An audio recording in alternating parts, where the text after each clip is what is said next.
3, 2, 1. And welcome once again, ladies and gentlemen, to Braveheart. 88.7 FM, Pennsylvania American Patriot Radio, the small station with a big mouth. Only got two big mouths here tonight. Yeah,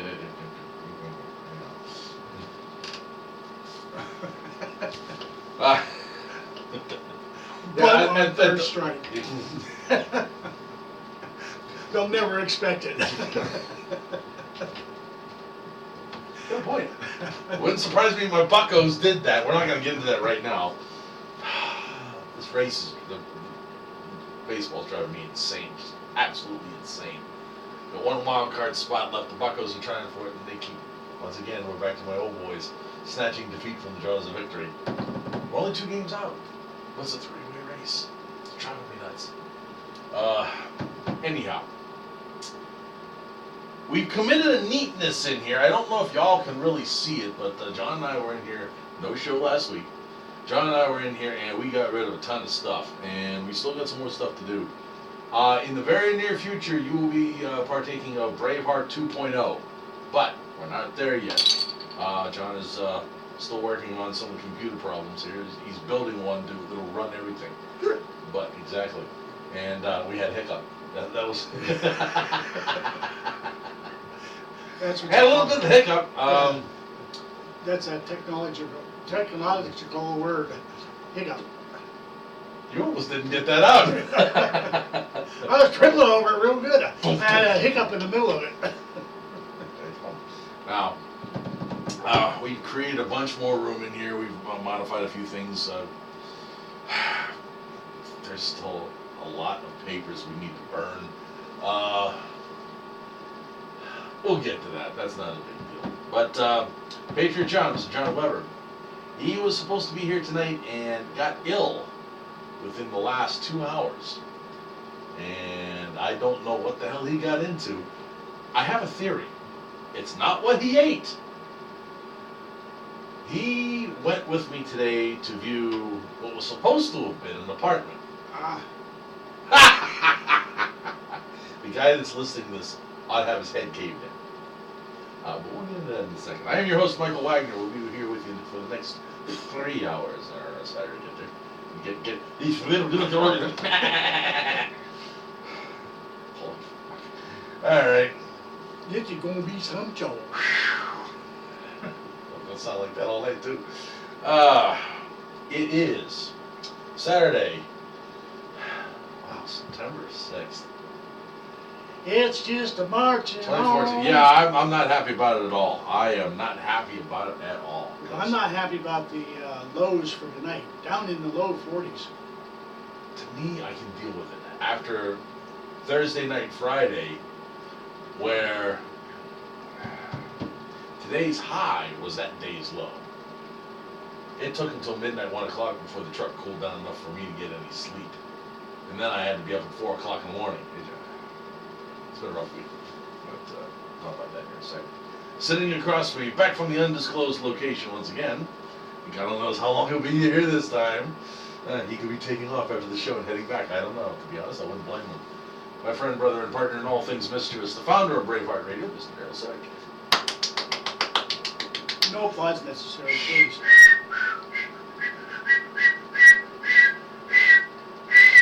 I'm getting closer. You can hear it. You know what you need to do? We need to get you on them toy. We need to get you on them little 3 or 4 tube. Yeah. No, I can't even think of what I was going to say. That's why I did it. Anyway. Flute. There you go. One of them things? Yeah. Yeah. No. I gotta get this to work now. We are getting closer. Yeah, that wasn't too bad. We are getting closer. Okay. Anyway, you will note, long-time listeners and viewers will note, this is an empty beer bottle we just didn't get rid of last week. I am drinking an energy drink tonight because I've been up since about 6:30 this morning trying to get a jump start on finding myself a new place to live. Next weekend is my last weekend in. I ain't found anything yet. Uh, there's one place. Fill out an application, and then I do a credit check on you.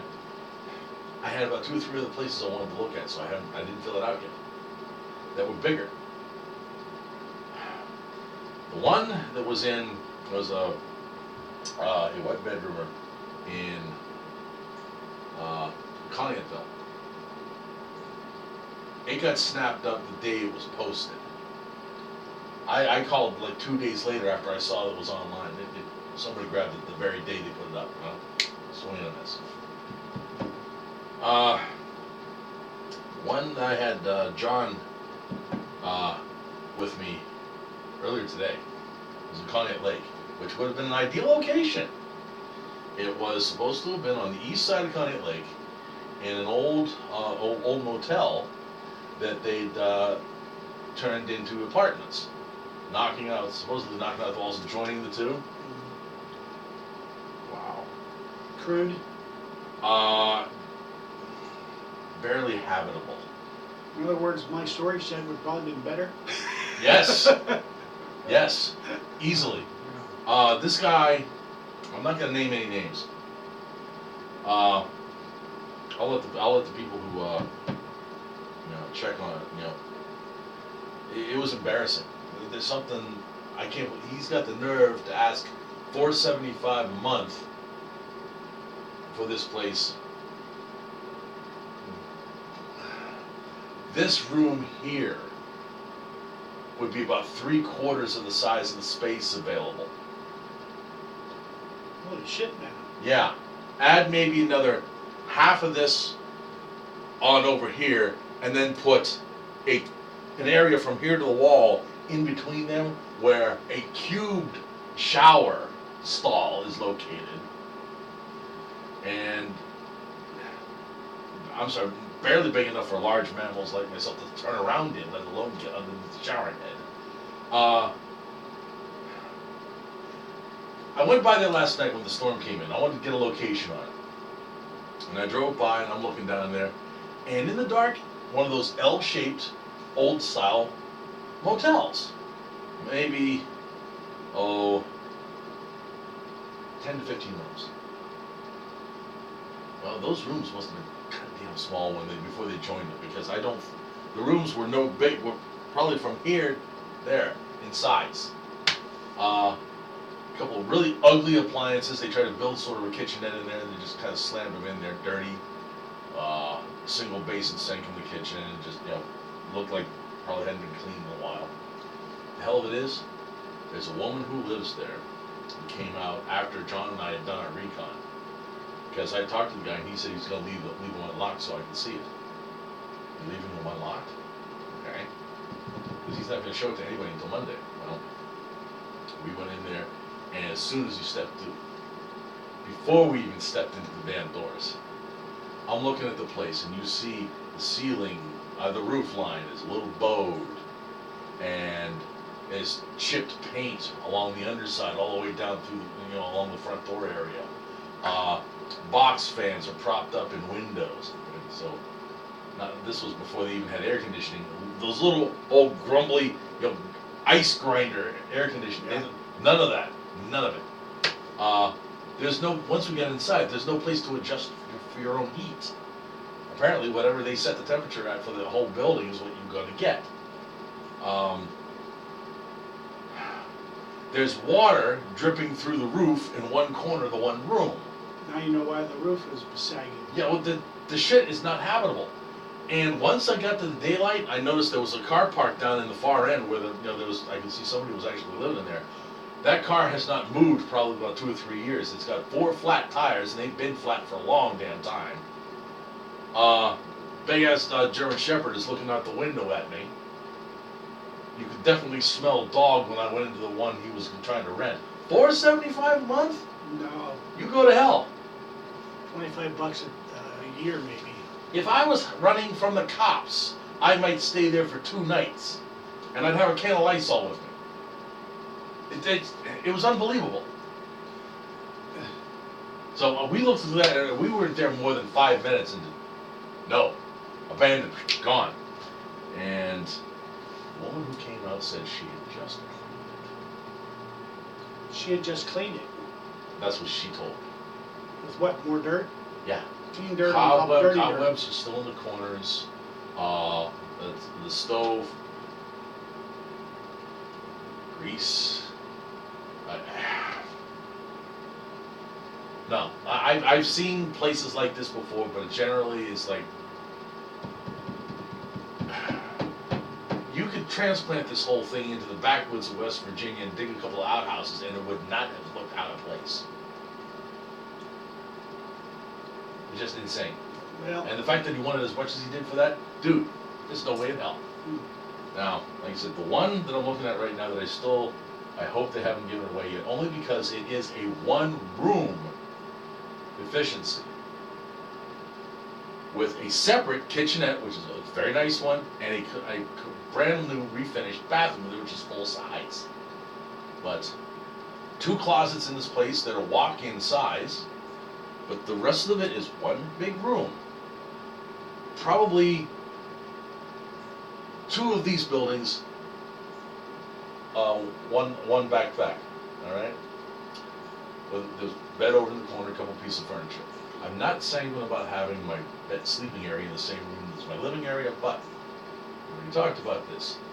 Privacy screen, a couple strategically placed pieces of furniture to make it look like there's a separate area there, and I still have room for a living room. That's number 1. That's $470 all in. I just gotta get it. That's the one I gotta fill out the application for. I was holding out, hoping to find something a little bit bigger, maybe. a little bit bigger in a 1-bedroom place. I can go $500 all in. See, I'm only home 8 days out of the month. Now, before I came here, it'd only been posted for 4 hours. There's a place in Linesville. I'm looking at it tomorrow. It is a 2-bedroom. It's 500 plus. I gotta pay for electric. Shouldn't be all that bad, seeing as how As long as it is electric, as long as it is an electric heat. it is. Well, it It's is. all electric. Now that wouldn't be too bad as long as it's a more modern, energy efficient heating system. You'll see. It's in an apartment building. It's first floor, but it's the most modern of the there's like 4 or 5 apartments in this building. It's probably gonna be more space than I need. I'm just not having any luck finding anything smaller. And to be honest, the people who are in there now are still in the process of moving out. So tomorrow, this was the first day he put it up online. I'm gonna look at it tomorrow while it's still being cleaned to be let out, and we'll see. If I have to pull the trigger on that one, I will, but I was hoping to get a few more options.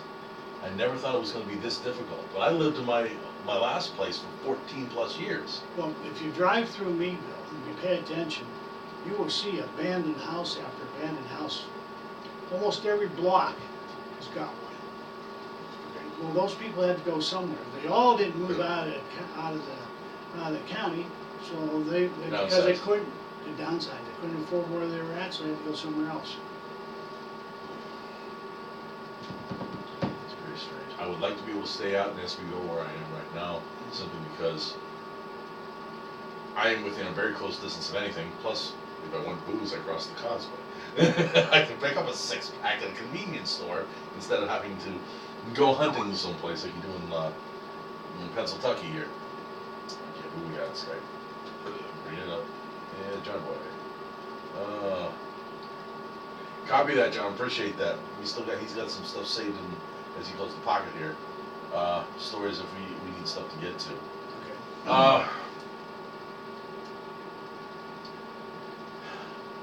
I had thought about, because my landlady, she didn't give me till this time, well, actually, a month and a week, because she's not going to be out until the middle of October. I want to try and get this done. If I wanted a couple extra weeks, or weekends as it would amount, I could give her another half month's rent probably. But if you could get out of here without having to do that. If I can get out of there, plus, to be honest, I can either live in my truck 7 days a week instead of 5 for a short period of time, or I can grab a motel room. Because for what I would be paying, it's best if I get myself gathered up and just, get it out of there. Just find a place to put it. our local listeners who are listening tonight, I can use some ideas. I do not, I might not have an option, but I do not want downtown Meadville. I don't even want the college area. I'll go to the outskirts. I've been steadily moving further and further away from the city of Meadville. And there's an absolutely legitimate reason for that. Get away from the uncivilized civilization. Hey, no shit. It just keeps getting worse and worse. But we are going to keep hunting, and hopefully I'll find something. But the further we get into the fall, the more difficult it's going to be to find a place that has, utilities included. Yeah. Now, I could, Timbercrest Apartments, the ones out there in Vernon Township. They've got 1 and 2 bedroom apartments, at $530 a month, but you've got to handle gas and electric. Well, there again, that wouldn't be too bad because you're only going to be there for 2 days a week.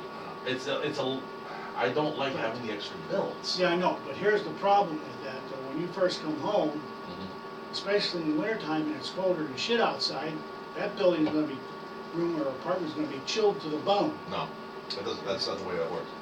Because you got to remember, I had at Northgate, same concept. I just turn it down, and the apartments around me keep it civilized. So it won't be like I got to scrape frost off the damn building. Well, no, but I'm just saying you will have walls that are going to be exposed to the cold. My electric bill was never a problem, but like I said, Timbercrest has electric and gas you've got to pay for. I'm tired of dealing with multiple companies. Here's my money. I'm going to spend 2 days here. I'll see you later. I don't want to have to worry about all that shit. That's why I've been looking at places that are included. I might not have the option. Unless I get lucky and the place I was looking at does not get picked up because it is 1 room. Well, let me tell you about my adventure this last week. Went up to the undisclosed location and we cooked a hind quarter of a deer over an open fire with bacon on it. See, I completely forgot about that whole thing that last week. Marinated and seasoned and all that. Managed to get the doors hung and everything all done on it. Even got it painted on the outside. The outside's all completely painted. But Sunday morning was a nice day and we decided we were going to take the four-wheeler and go for a ride. Mm. It started up, and as fast as it started up, it went about 2 feet and shut off. And stopped. Wouldn't start for the love of your money. So we loaded it up onto the trailer and brought it home, and took it out to my buddy that does all my mechanic work. You chipmunks think you may have got back at me? You just escalated the war. I had forgotten that this is payback for you trying to make the chipmunk fur coat out for the wife. Well, that's all right. I've got about 100. I only got about $5 in the fur. But now I got $205. Yeah, you've only been working on this for as long as I've known you. Yeah. But anyway. He's brain tanning the hides, folks. He's making a fur coat for his wife out of chipmunk. Anyway, took it out to him, and he called me yesterday, to be exact. And he says, "Well, it's all ready." I said, "Well, what was wrong with it?" "Well, your son has not been shooting enough varmints." I said, "You telling me that they got in there and chewed the wiring?" "Yeah, but the worst part is they chewed through the steel wired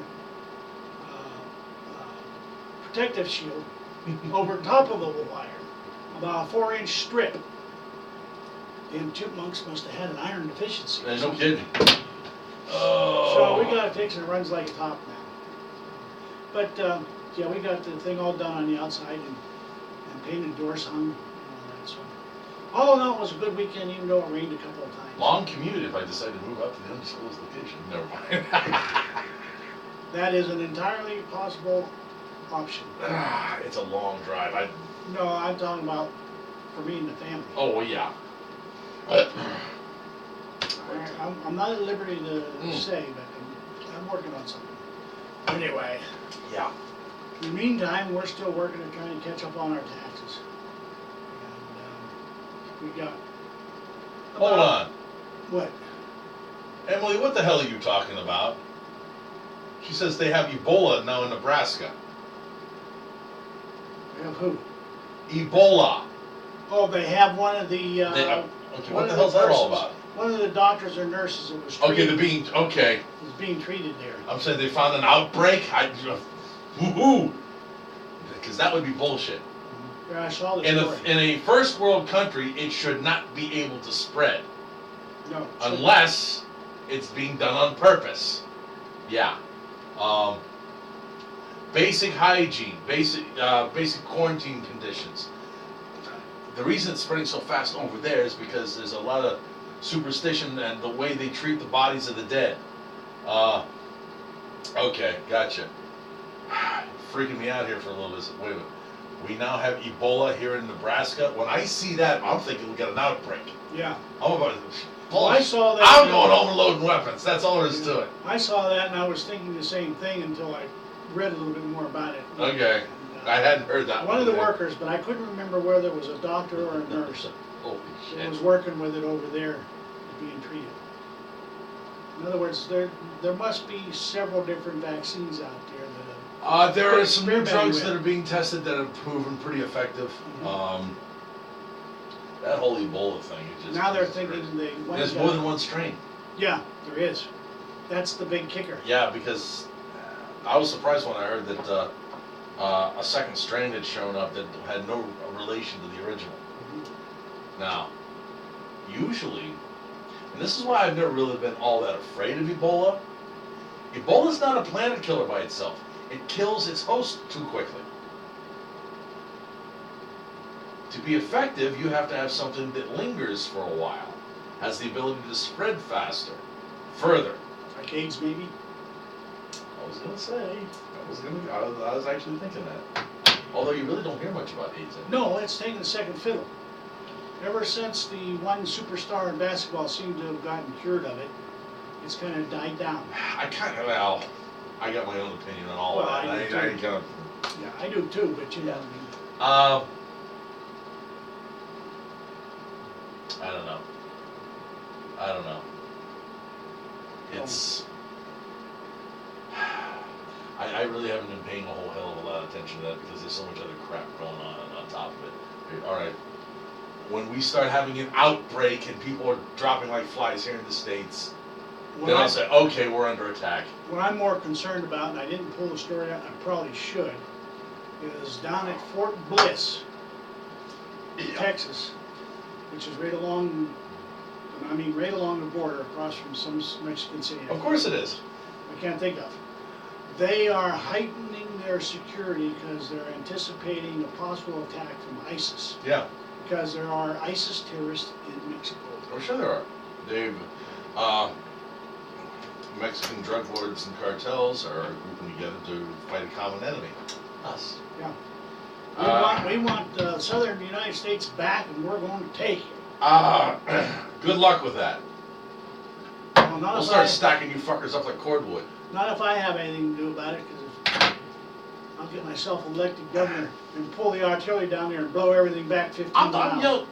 I'm not worried about any of this shit. And with all the laws and all the stuff they want to pass, you can pass any fucking thing you want. I'm going to do like I do with all the other ones. I'm going to ignore you. Because it's our constitution. You come and try to enforce your bullshit, I'm simply going to put a bullet in your fucking head. And I don't care what uniform you're wearing or what shiny little piece of tin you got pinned on you, or what reason you're using or what excuse. Just make sure that stinking piece of tin is shiny nice, because it makes a nice target. Exactly right. If you are that much of an asshole that you'll go along with that, oh, I was just following orders, bang. Enough said. I'm not dancing. As the saying goes, come get me. As the saying goes, the buck stops here. So that means it works both ways. If your commanding officer comes and tells you that you're going to have to arm up and go after your mother and father because they have guns, or your cousins because they have guns, you shoot the son of a bitch because he brought the order to you, because he was stupid enough not to shoot the bastard above him. Now, I saw here recently Now, you remember when this first happened, where they went around and asked soldiers uh, if ordered, would you fire on American citizens who would refuse to turn over their weapons? First time around we did it, it was something like 22-23% said that they would. They redid it here not too long ago. They didn't get the same results. They got a 66% agreement. 66. 66. That shows you how much brainwashing the effect of it's Indeed. been. Indeed. And, It's been over 10 years easily Mhm. since it was about last time. 15 since the first time. And in that time, they've filtered out the old guard. They put politically reliable little quislings in positions of power and authority. Mentally brain dead. They can't be brain dead and lead. They're able to influence the others. Well, they just have to be a little bit smarter than the other brain dead people. That's all it takes. Yeah. I'm not. 1 point IQ higher. You're understating the case, but I know you're also being a little facetious. So it's 66% supposedly. Now I'm not going to say that's all military, but it's enough to be disturbing. So. Well, I know I've talked to several guys that have come home over the years that were in the Marines. And they've said, even up until recently, they said, overwhelmingly, most of the Marines are not going to go on with it. But we can hope for the Marines. But as far as the Army is concerned, Navy, they're going to be off on the ships. They're not even going to be able to get to us this far. I don't care how good the guns are. They can only clear fire 12 miles or 13 miles in. I'm thinking close to 20, but I'll go with. Well, they got to sit offshore far enough. Indeed, you're right. Far enough for their guns, boats, ships, whatever you want to call them. Don't call them a boat; they'll kick your ass. They still call subs boats. You're right. Okay. You're right. So the other ones are called surface skimmers. But anyway, yeah. But anyway, they can only come in so close because of the shallow. So however it is in the particular coastline. But anyway, on average, it's safe. Stand off about 10 miles and start lobbing shit in. Yeah. Of course, then if they have enough cruise missiles, they can hit anywhere in the United States they want. That's just disturbing. Which brings me to a topic about smart gun technology. God damn it! Get out of my head. Because that's where I was going with this too. That's kind of where I was going with. Pass any laws, any regulations. I saw that bit on the smart guns. And let's face it, when this boogeyman first came up, that's all it really was. Because the technology was not... The technology marches on. And the shit's probably getting close to where it could be mass-produced cost-effectively. Well, so far that's the thing that's holding it back. Cost-effectiveness. Cost-effectiveness. And reliability. And reliability. But here's the catch. If and when the technology catches up with their ideas, right, all other guns will then be banned and marked illegal. We've already known about that. Holder wants to do it. Holder wants to do it right now. Including the guns for the military, which then will bring in a problem for the military in defending this country, because when they deploy and they're out they'll there, be exempt. Don't you understand? They'll be their exempt. weapon doesn't work, and they pick up their buddies that got his hand blowed off or head blowed off. Their weapons will all be exempt, don't you understand? And if a civilian is caught with a weapon that says for military or law enforcement purposes only... I've got lots of magazines for law enforcement only, so if you want them, I'll only use them on you. I've got a few for myself. I mean, it says right on there, for law enforcement purposes only. That's right. That means... I'm not going to spell it out. If you can't figure it out from what I just gave you, you're done. I pulled the story up on it, but we will discuss that at length. So anyway, that's one of the things. But the one I wanted to touch on, because I was not able, and you and I have discussed it, was that one in Houston, Texas. Still can't pull it up. I haven't looked. A 10-year-old girl had a cell phone. Now I don't believe kids should have cell phones in school in the first place. You never have. Right. Okay. You never have. But that in itself is not an excuse for 3 full-size cops to tackle the girl and push her down onto the floor. One with his knee in her back so she can't get up. Another one with his knee on her head so she can't get up. And the felony takedown. Yeah, third one pulling the cell phone out of her hand. Felony takedown All of a because- 10-year-old girl because, well, first of all, apparently, she does have a history of being a little mouthy towards teachers and such. I'm just laying out the bona fides here. So she probably was talking a lot of trash. However, that does not justify a felony takedown on a 10-year-old child. No. There She was smart are mouth. other means. Detention, in-school suspension, not home suspension. Right. But in-school suspension, where you come in and you sit in the principal's office all day long. Or whatever special room they used to have. Yeah, and make the teachers earn their friggin' pay. What was it? They went through several different acronyms when I was in junior high and high school before they went to the middle school system. And the one that was the term they used when I was in was alternative behavioral modification, or that was more ABM. modern- That was more modern thinking. Yeah. Well, now, hold on, let me finish. It was called ABM, or as we like to call it, all by myself. And that's what it was. Basically, it was solitary confinement in a room the size of a broom closet, where you had a desk, a light, and you did your work in there. The only time you came out of that solitary confinement booth was to go get your lunch and then back in the booth. Or to go potty. Twice a day, whether you Yeah. needed it or not. Yeah. But that was ABM, all by myself. We had sitting suspension in the junior high's auditorium, where you sat in one corner and you did not leave that seat. Yeah, they had, anybody that had it would be there sitting in school suspension. That's it. You sat there and you forfeited that day's work, Mm-hmm. because there's no way you can do your work sitting in that seat. If you screwed up enough to get this suspension, you sat in that seat, except for lunch and toilet breaks, but you forfeited any grades, any tests, anything you had to do that day, you got an F. That meant that when you went back to class, you had to knuckle down to make up. And some never did. Well, because some of them were assholes, and that's where they were the whole life. And you can see that in today's society. No shit. The ones that were assholes in school Now, are still the assholes today, and they got parents. I wouldn't really know anything firsthand about these techniques or seating arrangements or anything.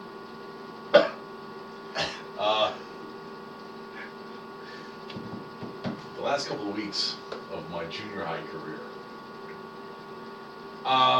When I was in high school, and well, not really high school, mostly junior high, I was a little nerd. I was a little nerd, and fuckers like to pick on me a lot. Well, I don't know what happened, but one day things took a turn. You broke the fuse. Somebody, it had been smoldering for a long time, but just this one kid had been dogging me literally for years. We were in music class. You remember those cast iron music stands? Yeah. Good weapon if you can still find them. I used it. I know.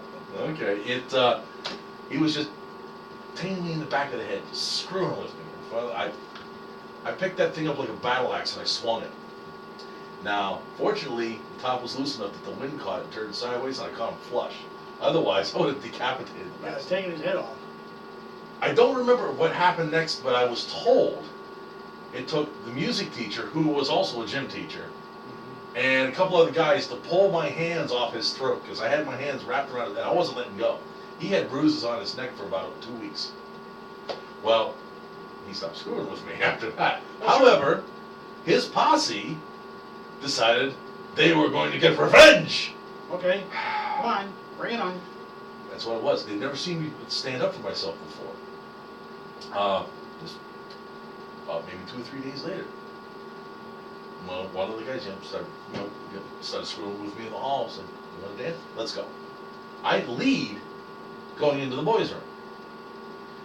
Push the door open. It swings back behind me.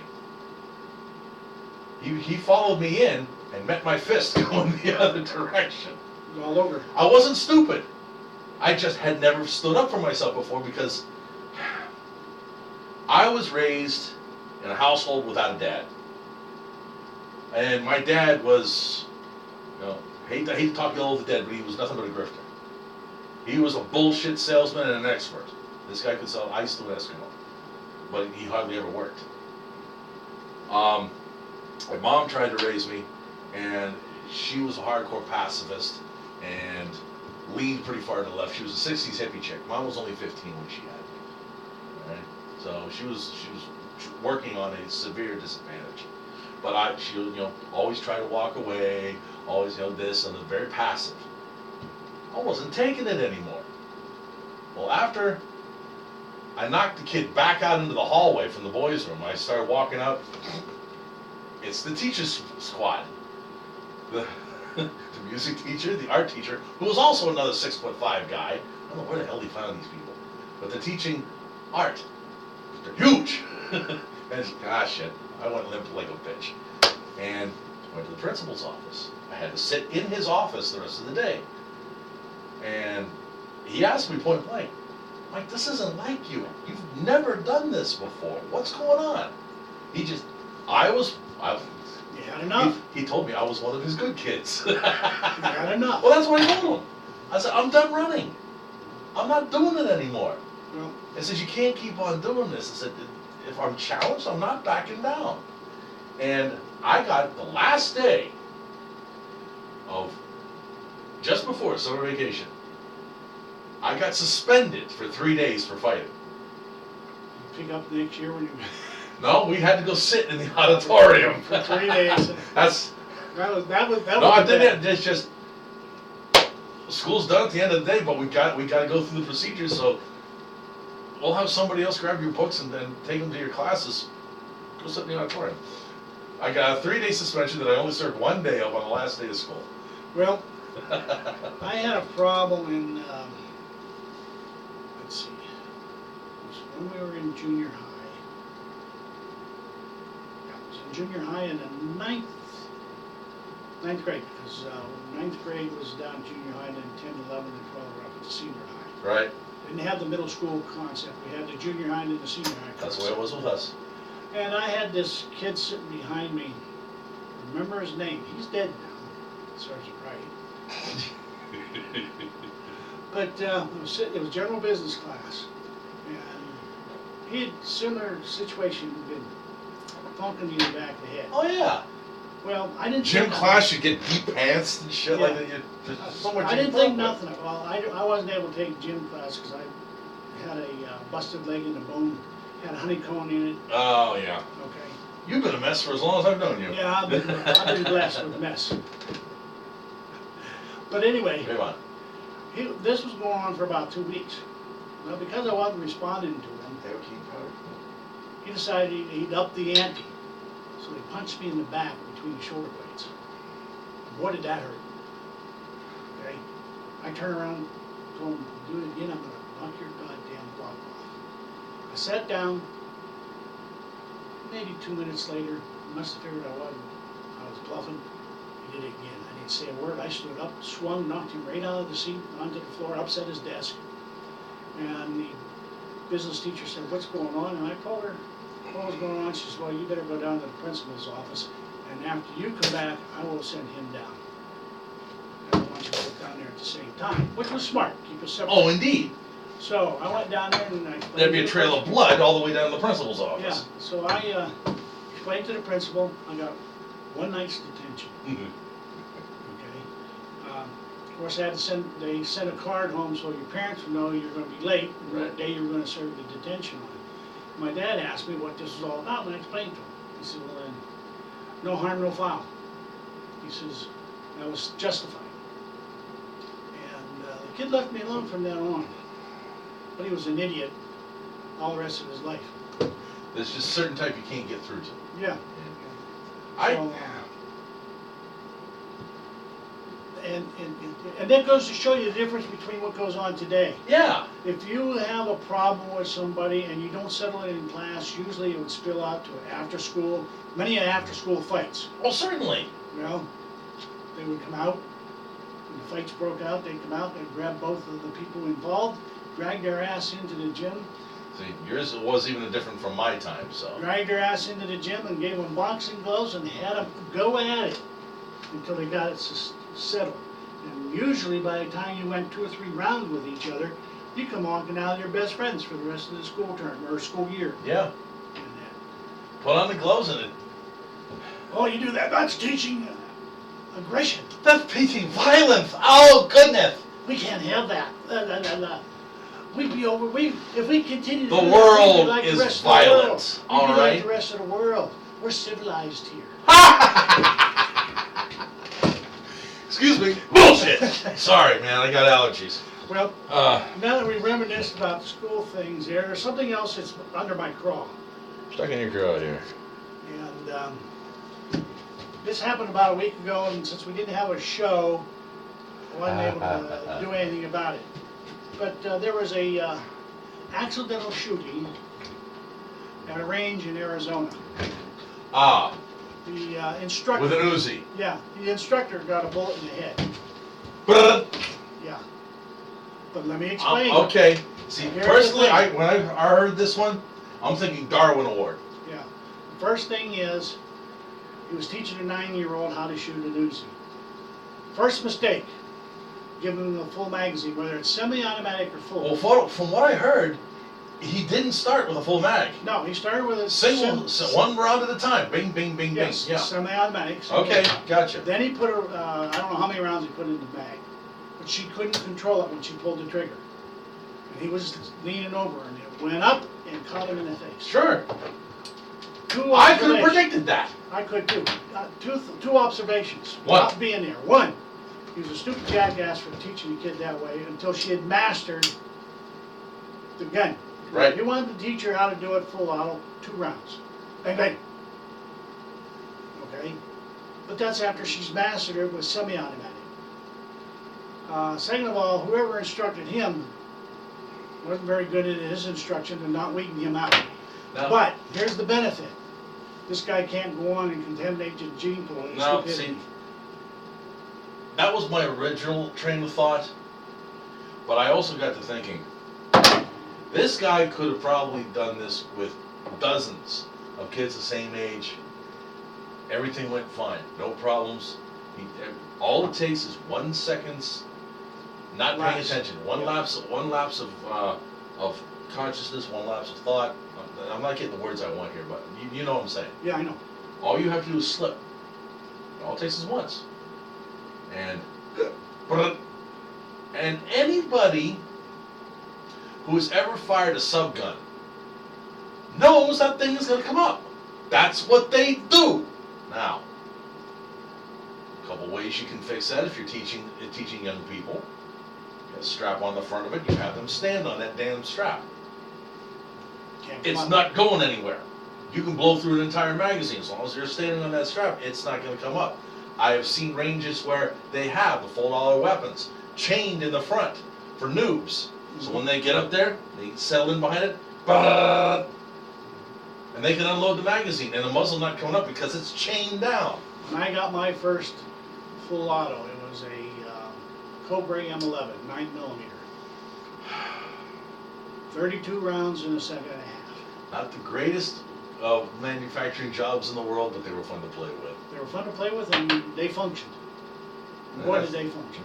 But when I was first learning how to use it, I put it in semi and shot a clip first with just 5 rounds in it, semi, because I didn't want to take any chances of any malfunctions. So after I went through the clip with 5 rounds in it, then I put a 30-round magazine in it and fired it semi. And I saw, well, okay, this is just what I thought. Hollywood is lying to all you people out there when you see them holding one hand at the full auto and just spraying it crossways. Like you're squirting a hose. It don't work that way. So then I put the 5 rounds in for full auto and blasted them off. Saw how much climb there was in it. I adjusted my hold and my stance to where I leaned into the thing. Mm-hmm. And brought it completely, tight as I could. And then I fired off the 32 rounds. I got to the point that I could fire them 32 rounds in a man's chest at 25 yards without it climbing, because I leaned into it, put enough weight behind it that it would slowly push me back before it would climb. Right. But if you But don't do that that, child had no idea. no. None whatsoever. I feel sorry for the kid Because now she's Well, going to have to absolutely. live with the memory of that accident the rest of her life. That's who I feel sorry for. Well, and you should. You absolutely should. But like I said, my first thoughts on that whole subject were as uncharitable as yours were. Well, you know me, Mike. Gotta say, if I got something to say, I Oh, say hey, it. I know, and I was right with you. But then it's okay. If he's teaching youngsters on that particular weapon, he's obviously fired that weapon before. He was an instructor. He's not just, y'all hold my bear and watch this. No, that's not what we were doing here. But all it takes is 1 second's inattention, and that's all she wrote. I don't want to sound harsh. How's your thumb? Oh, I think I'm going to get a new nail under there one of these days. It looks like it. It's got the nice big hump where it looks like it's really about to start to break off. Isn't that nice purple and black? You hit the nail. Damn Not right. the right damn one. But I hit the nail and I hit it hard. Hey, you're trying to drive it through a piece of wood, you dumbass. Jesus. Some people's kids. I forgot that steel doesn't soften with time. There are several things I can use here. But I really don't want to get into 9/11 conspiracy theory right now. Now, if you apply enough heat, I then don't know steel about will that. soften. It will soften. It will take the temper out of it. If you can put temper in by heating it and then drawing it, you can take temper out by heating I it. still don't. No, I'm not going to get off on it. I'm not going to get. We'll never get anything done here tonight. No, well, I'm just saying, it's obvious. Yeah. Basic, All right. basic metal. Let's see. Okay, now that I got my digs in about different things that bother me, we can go on now. Well, we've got about 6 minutes before the top of the hour. Well, I'm sorry, folks, I didn't mean to carry Hey, on. I did bullshit, you did bullshit. That's usually what the first hour is all about. Plus, we covered a few things that were in the news that We weren't able to pull up. it's Well, we were able to pull up, but couldn't print out. some of the stuff is just infuriating more than Oh, yeah. anything else, and I would still like to get more information on because the parents of the 10-year-old are going to say something or do something. They did. They should. Okay. The next day, I they didn't were hear out. it. The next day, I forgot about that. The next day, they were out and organized a protest in front of the school. The parents and, at least one of the parents and the kid. Here's something that I never got from anywhere I looked. The Gestapo in question, were they school safety cops? No, they were city police. Oh, so they were actually responding to the school. Yeah, They weren't stationed at the school. No, they were responding to the assistant principal, the AP, the assistant principal, the assistant prick. And when she called and so we have an unruly child using the cell phone, unauthorized use of the cell phone, or whatever that she told. Take it down! Stop resisting! Stop resisting! Jesus. I mean, I don't care if she had a The small mouth. officers behaved in a perfectly legitimate and responsible manner. Fuck you. I like I said, I don't care if she had a fluid mouth. Okay. That does not. That's not the point. No, you don't gang tackle a 10-year-old Not child. with 3 grown men. No. And if they're going to have to do a gang tackle, it should have been at least one woman with them. Hmm. Okay.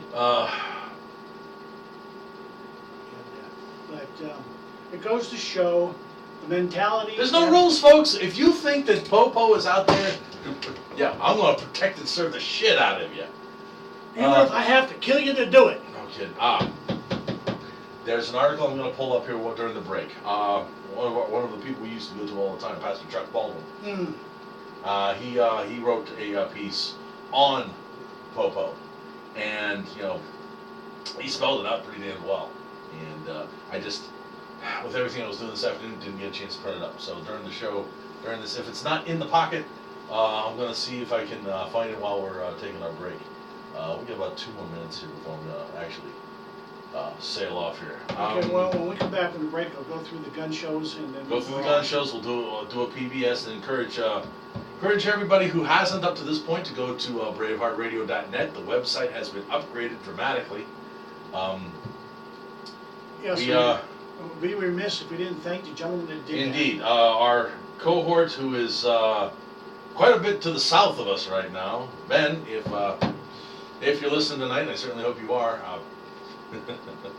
beautiful job on it. It really looks good. that. I'm getting used to how it works, but I really thought John would have mentioned it to you, no, but no, I guess he wanted you to find it on your own, and so. well, see, I go there to listen to Mark in the evening sometimes when I'm doing research. And our old website, I've been having a hell of a time getting Winamp to make the connections. Well, I went there and saw that. I went down to the forget what section I went to. But anyway, I punched in Mark showed the intelligence report, and by God, it came right up and played.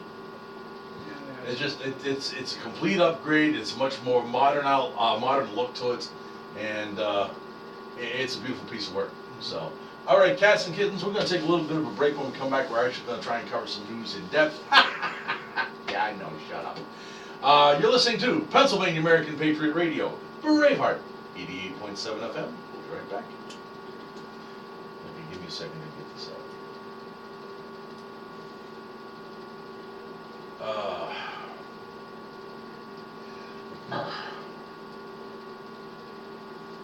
should grab some Tums or something. I saw some down No. I've been wanting to keep a bottle down here just in case, but haven't ever gotten around to it yet.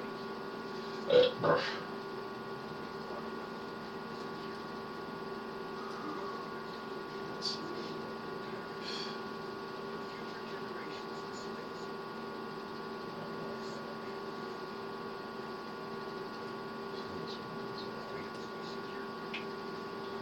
All right. Oh yeah, during the break. Go ahead with whatever you want. I gotta try and find this. I told you about the guy that delivered the gravel. Yeah. They don't have a computer. His wife saw this sign. And, he says he doesn't get into Meadville very often, but as he was leaving, he says, keep the radio station going. When he delivered, he had I think it was a 9mm Ruger on his hip. He says, I don't go anywhere without it. Sounds like a good guy. Mm-hmm.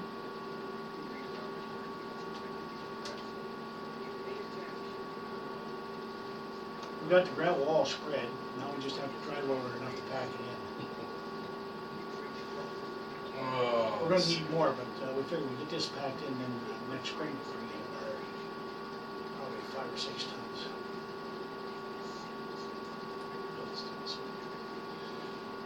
An open letter to my friends in law enforcement. There we go. Is that Chuck Alden? I knew I'd be able to find it. Bring this up. When did he first post that? On the 4th. This is a new one. We'll get into that. Well, here's some of the headlines. Let's see what we got here. I don't. There's a video, but there's a story about it. Black gang brutally beats white couple. That just happened.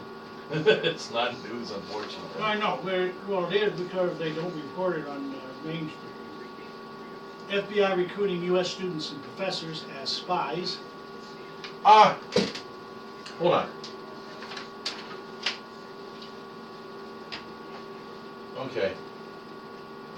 When you said that, it sounded like you said the FBI was doing the recruiting. Right, Cuba is. I didn't hear the word Cuba. I thought I'd seen this before. Cuba. Cuba? Cuba. Again? Again. Dude! Well, you can't have just one. You gotta have more. I'm sorry. Cuba! We're back to dealing with Cuba. We've got a resurgent Soviet fucking Union here. Now we gotta deal with Cuba again? Yeah. Send a bottle of weed or something down there and, take care of it. Not when you leave the tobacco alone, motherfucker. Anyway, it's just we're dealing with Castro again. It's Kennedy all over again. Embattled Senate Democrats urge Obama against immigration executive orders. Yeah, he's holding up doing anything on amnesty or on immigration till after the midterms. Yeah, we'll definitely talk about that Then one. I got the story about the mandatory smart gun would make every gun illegal. We'll dig in a little bit more to that, because that ties into Popo. Then I got this one here. It's more or less an email. Your email ones drive me insane. Combined student's father, 12 years later. Columbine. Combine. Father of one of the students that was killed. Yeah, Columbine. Columbine. Yeah, you said Combine. I said, I'm okay, sorry, Columbine. I said, okay, what the hell are we talking about here? What I miss? I told you I'm having trouble with my eyesight today. Anyway, he was asked to testify before Congress, in a congressional hearing. You know he's gonna be. No. He ripped Congress a new asshole. He says the shooting at Columbine is not the fault of the gun, but it's your fault. Mm. And then he wrote a poem to demonstrate it. So it Give me that. could very well work.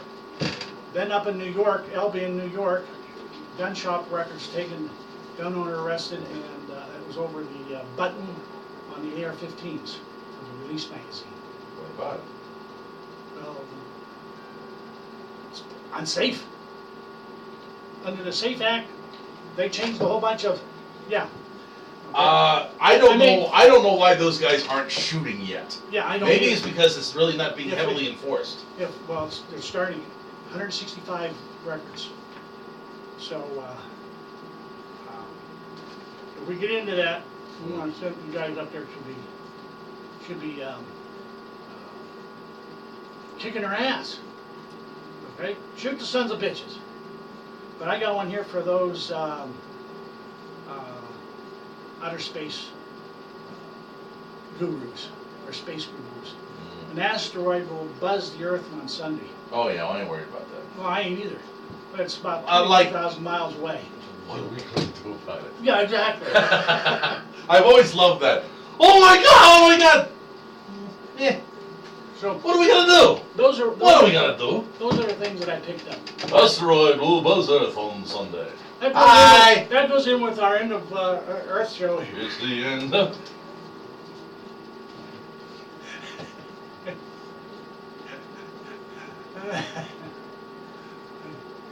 Anyway, I like the way he incorporated the two shows though for the Christmas show. And Oh, we've done that from since that time. Yeah, I know. Yeah, it's because it is a contrast. it's big time. It's just the first one was like, you guys are nuts. Yes, we are.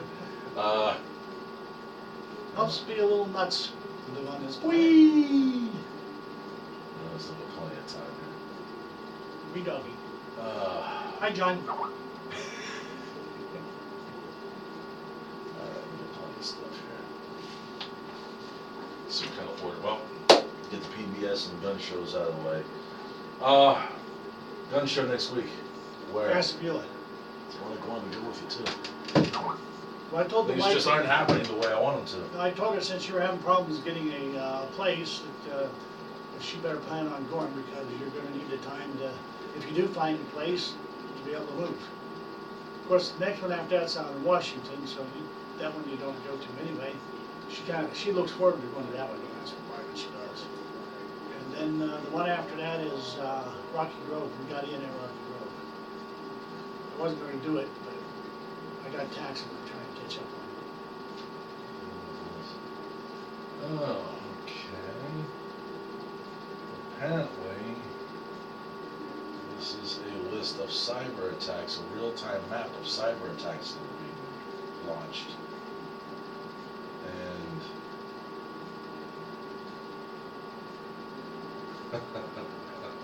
shit.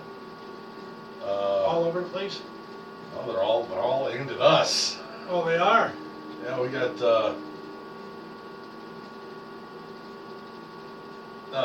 apparently there are some that are heading the other direction towards the fuck. We're getting BF'd here big time. A lot of it looks like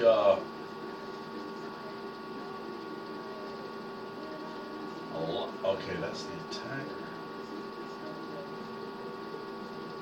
A lot of it looks like corporate espionage.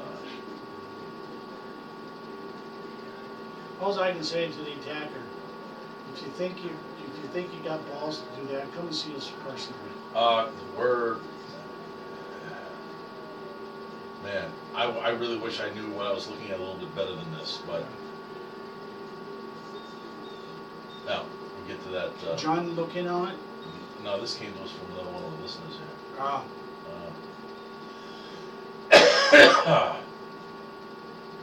Interesting. I'll pick that one up here in a little bit. You must be stepping on somebody's toes. No, this was more just pure information for us. John would be able to make much more sense out of it than I am.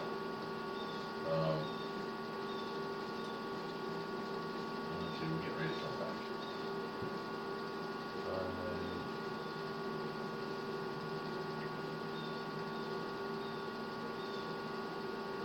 And we come back, ladies and gentlemen. You're listening to the second hour. Pennsylvania American Patriot Radio, Braveheart, 88.7 FM. Lovely Legal, Pennsylvania. Where I really don't give a damn what the temperature is outside. It's much cooler and less sticky than it was yesterday. Actually, it's downright damp. Yeah, but I'd still deal with this over what we had the other day. Well, yeah, but it's still, It just, I can live with this to an extent. Lost my train of thought. All right. don't worry, another one will be coming. No, maybe. I'm not guaranteeing a damn thing. Before we get into the PBS and all that, let's get this one out of the way. Because, what are you going to do about it? For you astro geeks out there, and you know who you are, courtesy of Newsmax.com, asteroid will buzz Earth on Sunday. Yeah. So, at around 2:18 a.m. EDT, on Sunday, an asteroid about the size of a house will buzz close by Earth, passing over New Zealand. Well, there's nothing there, so no big deal.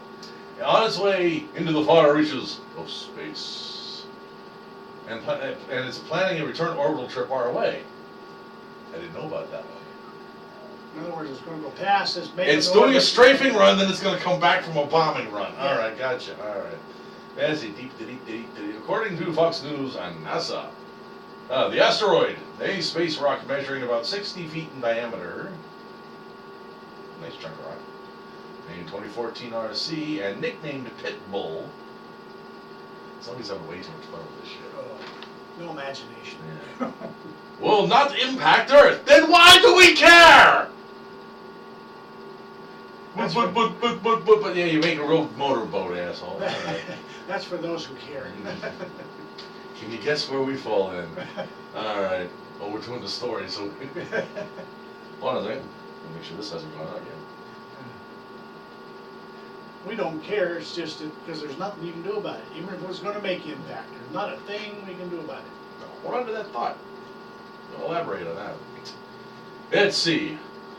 Quote, the asteroid will pass below Earth and the geosynchronous ring of communications and weather satellites. Wait a minute. Orbiting about 22,000 miles. We've got a kilometer in here, but we don't give a shit about kilometers. Above our planet's surface. While this celestial object does not appear to pose any threat to Earth or satellites. Then why are we talking about it? Its close approach creates a unique opportunity for researchers to observe and learn more about asteroids. So tell them! Why is this a newsprint? More precisely, the asteroid will pass 21,126 miles from Earth's surface. Actually, that's approaching the satellite range. They don't say it's going to hit anything, though. Funnier than shit. Are about 10 times closer to Earth than the Moon, according to Fox News, and will not be visible to the naked eye. Then why do I... All right, that's 3 I don't give a fucks, all right? All right.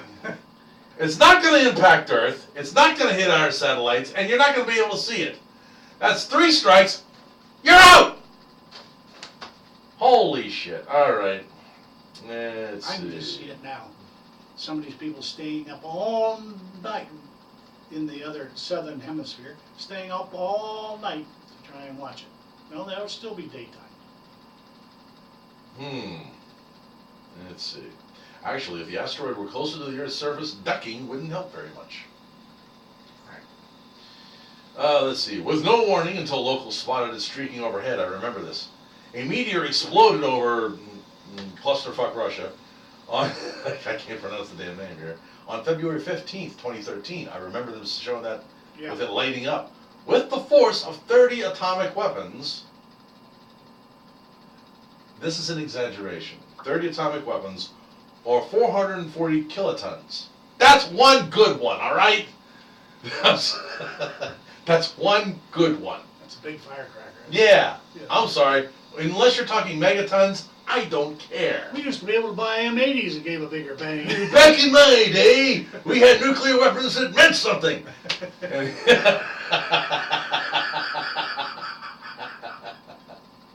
Not these goddamn firecrackers. Bullshit.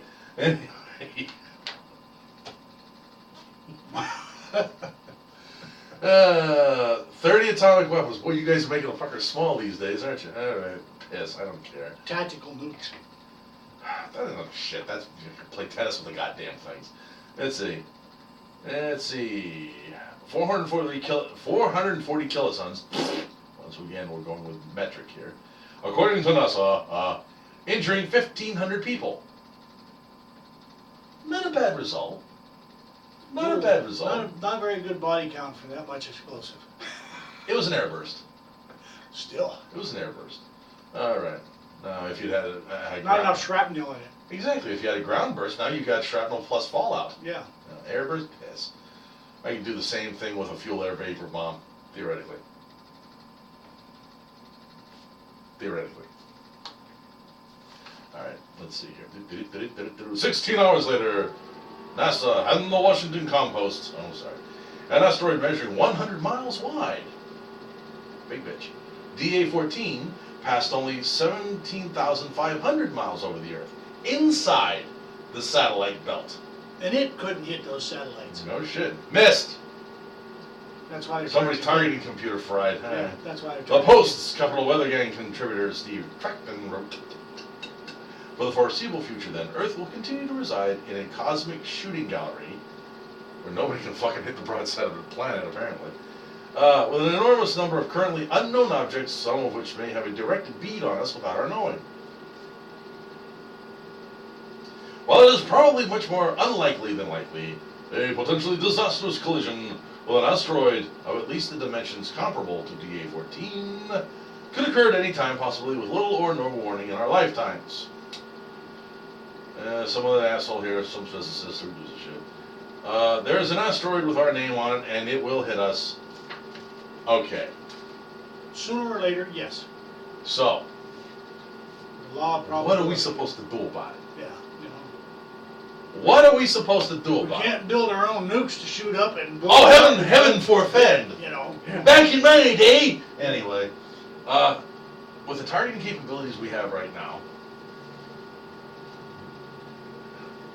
but we don't have the delivery systems that are fast enough to track these bastards and to shoot them down. That's the problem. Now, if the International Space Station were actually an armed platform and could do the tracking without the interference of Earth's atmosphere, which distorts everything like a lens. Little theory here. I still don't think we have delivery systems that are capable of the kind of speed necessary to track in on an incoming bogey and blow it out of the sky. Well, in order to be able to avoid a lot of residue from the explosion, we'd have to nail it pretty far out. Fragments which would turn into meteorites. Yeah, we'd have to nail it pretty far out. So depending on how soon they could detect it and how long of range we could get out of our missiles. If missiles are even what we want to use. Yeah. Now, With a warhead on it, of course. no, hold on. This would be a place, I don't know how it would work in a space environment. The whole railgun system. Electromagnetic propulsion instead of gunpowder or rocket fuel. Fires an aluminum slug at, we're talking light speed. Now, not really, but you're getting the speeds up there. Faster moving, kinetic energy weapon. Smack this bastard and blow it apart. You'd have a better chance if it was fired from outer space. Indeed. But not from the planet. See, I don't know. I don't really. Well, anything planetary based is going to have to. First, you're going to lose so much and have to use so much in order to get it to break orbit to go track this damn thing down. It's got to be a space-based platform if you're talking about shooting these things out of the sky. We got so much junk up there already that I don't know. They're just. Well, it would just to make it simple. Realistically, what the fuck are we gonna do about it? If there's one inbound, guess what? Grab your catcher's mitt and a lawn chair. Yeah, and drink a bottle of beer. Champagne, whatever. That's my beverage of choice. I'll be sitting there belting down out of the bottle and probably snarfing quite a bit of it because champagne does that. Or you could play sergeant, or not sergeant, but the captain in Saving Private Ryan. When the German tank's coming across the bridge, you pull out your 45 and start blasting it. Oh shit. That last round was a hollow point. Okay.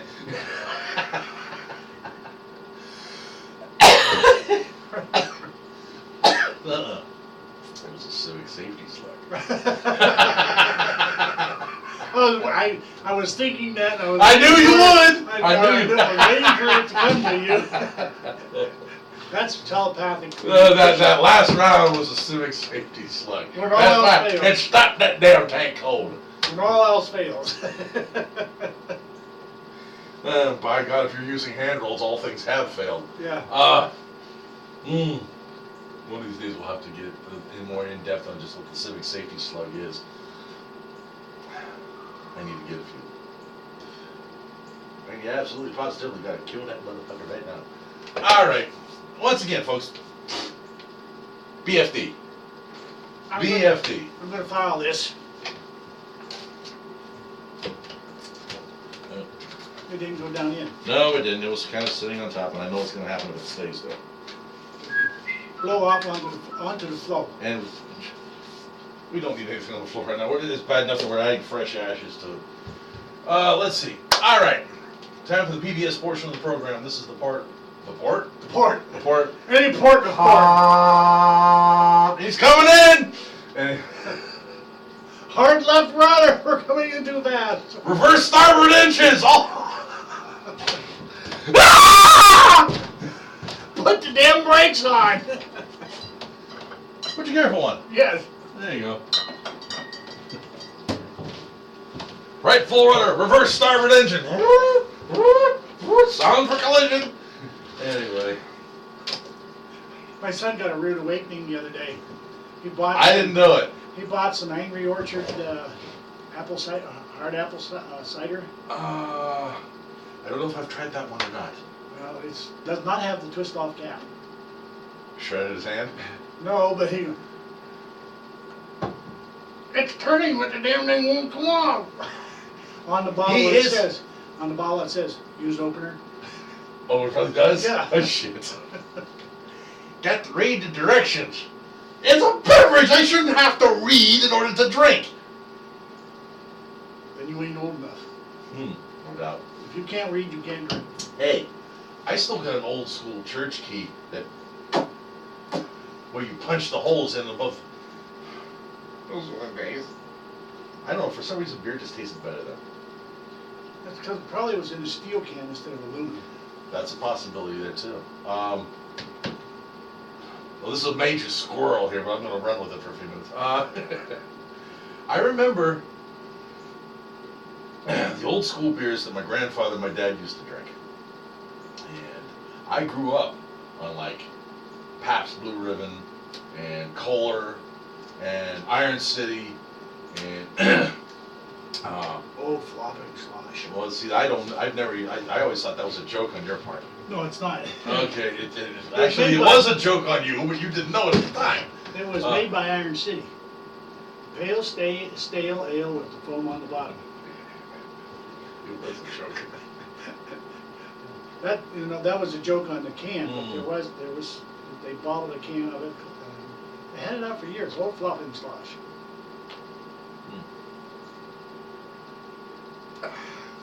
So, just for you curious people out there. But Schlitz,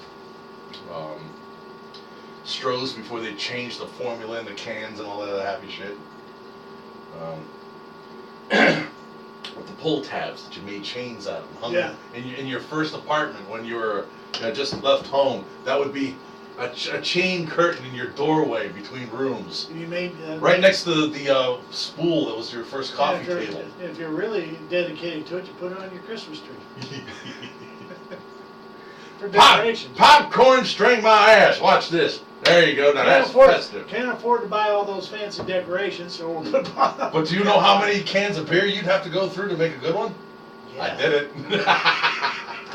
I made a curtain out of those damn pull tabs. You used to make fishing lures out of them too. I didn't know you could do that. Well, it'd probably make a decent spinner if you could figure it out. It did. And ladies and gentlemen, mostly for our younger listeners out there, this is not a long neck. Alright? This is a 12-ounce bottle. Long necks are 16 ounce, and they're returnable. The original recycling, where once you killed off the case, you put them back in there, you took them back to the beer distributor, turned them in for the deposit, and you got money off your reload case. 16-ounce returnable glass bottles. This is bullshit. The original recycling program. Yes, glass. Hello. I remember. I know we're getting off the track, but since you dropped the squirrel with the nuts, I'm going to carry Bing. on. There you go. I used to have a neighbor. So did I. That he on his way home from work, he would stop by the beer joint, and bring home a couple of quarts. Quarts or 40s? I think they were quarts. Well, see, I've done both. Yeah, I know, but Yeah. And he would go after he got done. He'd go out, got home. He'd go out and sit in the back porch with a picnic table, and he'd sit there and he'd down them both. Mm-hmm. And big bottles. Back before I started driving truck on my own, I would ride shotgun with my buddy Bill, and he was running tanker in and out of Canada. Nobody gave a shit. It was not a big deal back then. But on the way home, we'd stop just outside the Indian reservation at a couple convenience stores. Each one of us would get a 40-ounce beer, and we would both, rolling down the highway, kill off those 40s on the way home for mission accomplished. Do that today? Stop resisting! Stop resisting! $5,000 fine, 5 years in prison. Hold on a second. Uh-oh. Railguns? Okay, I was thinking a little bit when we were talking about the railguns here. They're actually getting ready to deploy one. They've modified one to go on one of the guided missile frigates that's out there, a full-size railgun. And the technology is there. The shit does work. And it's an evil weapon. It's just, it makes the 16-inch gun look puny by comparison for what it's capable of doing. The Germans had a couple of those during World War I, and they had a couple of them in World War II, mounted, not with the technology you had now, but they were mounted on a flatbed rail car, mounted on a rail track. Okay, so that's not when I say railgun. That's not what I mean. Well, I know, but it's. I know what you're talking about. You're talking the big ass standard size guns that. Yeah, I know what you mean. And they would shoot. They had about a 30-mile range. Okay, but the stuff we're talking about here, it's all aluminum slugs, electrically fired, no gunpowder. That's the more modern. Yeah, that's what we're talking about here. You need to mount the damn thing on a ship because its dedicated power source is the only thing that can make this fucker work. You better have a good set of engines because when you fire that sucker, you're going to go backwards. I don't know is there also a whole lot of recoil. That's the interesting thing about a railgun. Yeah, that would be dependent upon what they're using. Because it's electrical. It's just one after another. Just the electrical charge is pushing it up. down through the There's barrel. there's no real recoil involved here. It just accelerates that slug to supersonic speeds. Sort of like the speed rails that we're trying to develop for trains. Well, it's similar Well, they- technology, only quite a bit more advanced. Yeah. I used to follow that stuff a lot more, and I just got tired of looking at the weaponry they're going to be using against us, so I got tired of looking at it. Emmy wants two of them. Oh, that's cool. Yeah, I got a lake down here. Well, I did have a lake down here. We put a couple. We got to refill it again so we can park your aircraft carrier. Well, Anyway. Let's get on with the news here. What? Screw it. Back up. We're just sitting like you're and we're back in here. This is where we break out the begging bowl. help! My voice broke. He's going under. Throw him a life raft. You should have pulled the cord and inflated it first. Shit, hit him mad. Anyway. I got a hard hit. You punched a hole in the raft. Yeah. Ain't gonna do you damn bit of good. Shit. Anyway. As always, we can use donations for upkeep. Roof is done, correct? Yeah, the roof is done, except maybe in the spring going up and checking and maybe put some tar over the. Okay. It's too late in the year for me to put a middle finger up there, so I'll wait. If we're still alive and kicking then. Electric bills, we're gonna be getting. I got a feeling this is gonna be another one. I just paid the electric bill for August. It was $85, I think. That's down a little bit from what it has Yeah, been. well, we haven't had the summer hasn't been hot enough to demand a lot of air conditioning. Right. We have had a couple of days where we needed it, but it hasn't been a whole summer thing. Yeah, and but since we're speaking of donations, for those of you who are listening locally and would like to help us improve our signal, I was just on the internet this morning to double check. The new 300 watt amplifiers, Another radio Foster Brooks system. moment. yeah, our radio systems have arrived, and they have a couple models at about $1,200 a piece. So it'd be replacing that. Yeah, the Okay. 300 watts for those who want to help us improve our signal. So if you so incline and you want to send us a donation, We're working right now on upgrading our internet capabilities and everything else, and just the show's overall quality. But we do know that since we had to do the financial constraints, we had to go from where we were at 300 plus down to the 150 watt all-in-one. Gets the job done, not bad, but it's not what we had. yeah, it's not what we had. So if you want to help us get back to what we had, you can send us a donation and mark it specifically for the radio fund. Okay. Exactly. Or anything else? transmitter Anything fund, else? whatever you Yeah, wanna transmitter fund. Let's just do it that way. Anything else is going to be put to general purpose.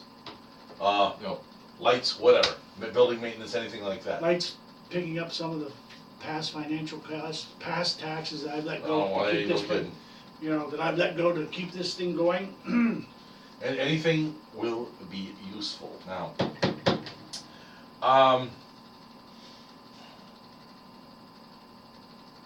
me think where do I want to go with this. Are we doing anything for United Nations Day? I don't know. I am going to be having knee surgery about the middle of December. Okay, well that's well beyond. Yeah, it's well beyond, but there'll be some. I'm having a lot of problem with it. The right knee. I mean, I'm really bone on bone. Doesn't work too good, No. and that's why I'm finally breaking down to. If So I gotta are you going to throw deer season out the window? No, I'm going deer hunting. I don't care how hot I water. I gotta kill something annually or I go fit. I have a fit. I understand. Yeah. Of course, we could go moose hunting, but that's And I directed my wife not to just have anything to do with it. If anything happens to me, I want you to cremate me and dump my ashes on Washington.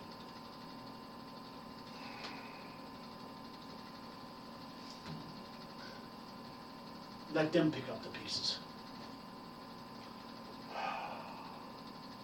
I'll work on the delivery system.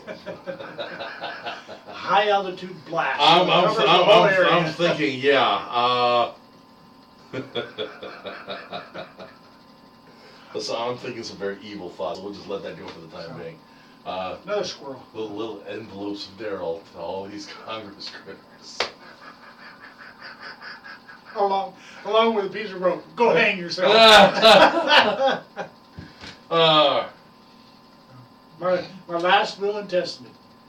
Just a little bit. I got this gray powder in an envelope in the mail. They're human remains. What? Put it in your coffee. You leave me a list of people you want me to send it to. Of course, there won't be if enough they action come to and go get around. if they come and get you, they'll probably be getting me in the same round. Yeah, but I'm just saying there probably Yeah. won't be enough to go around.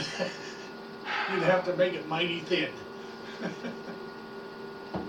a brush, dip it in the ashes. A piece of paper coat both sides. There you go. Send that out. Yeah.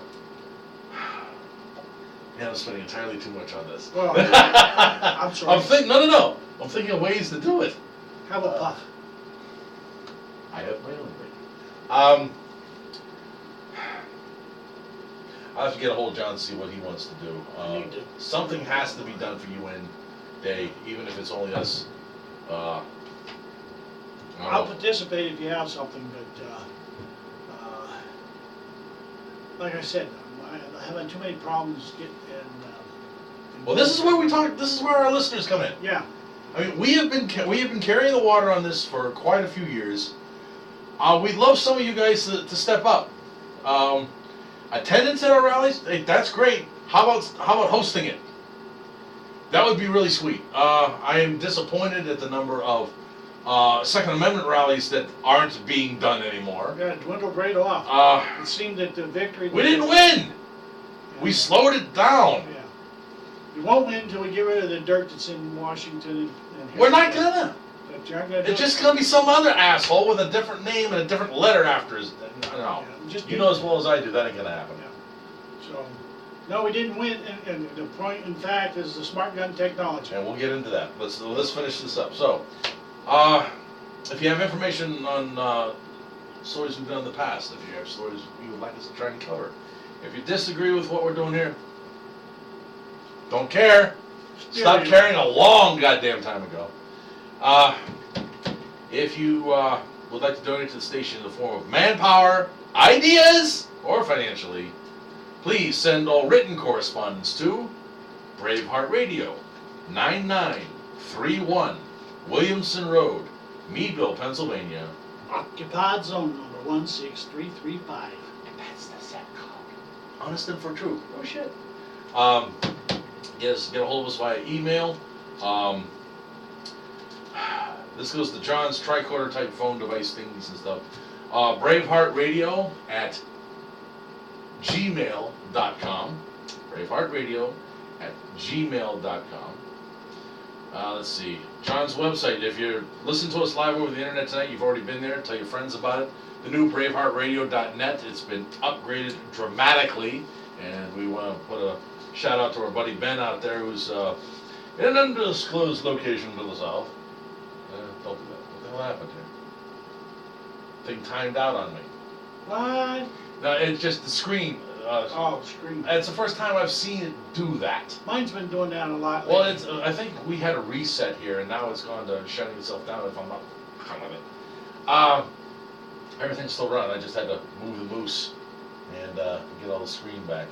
I know I'm forgetting something. Keystone, John's blog, Keystone 3. We haven't posted anything there in probably a month and a half. It's just finding stuff that isn't being said elsewhere or something new to say. We just haven't really found anything there. We'll try to get back into it, but I'm not going to promise a damn thing.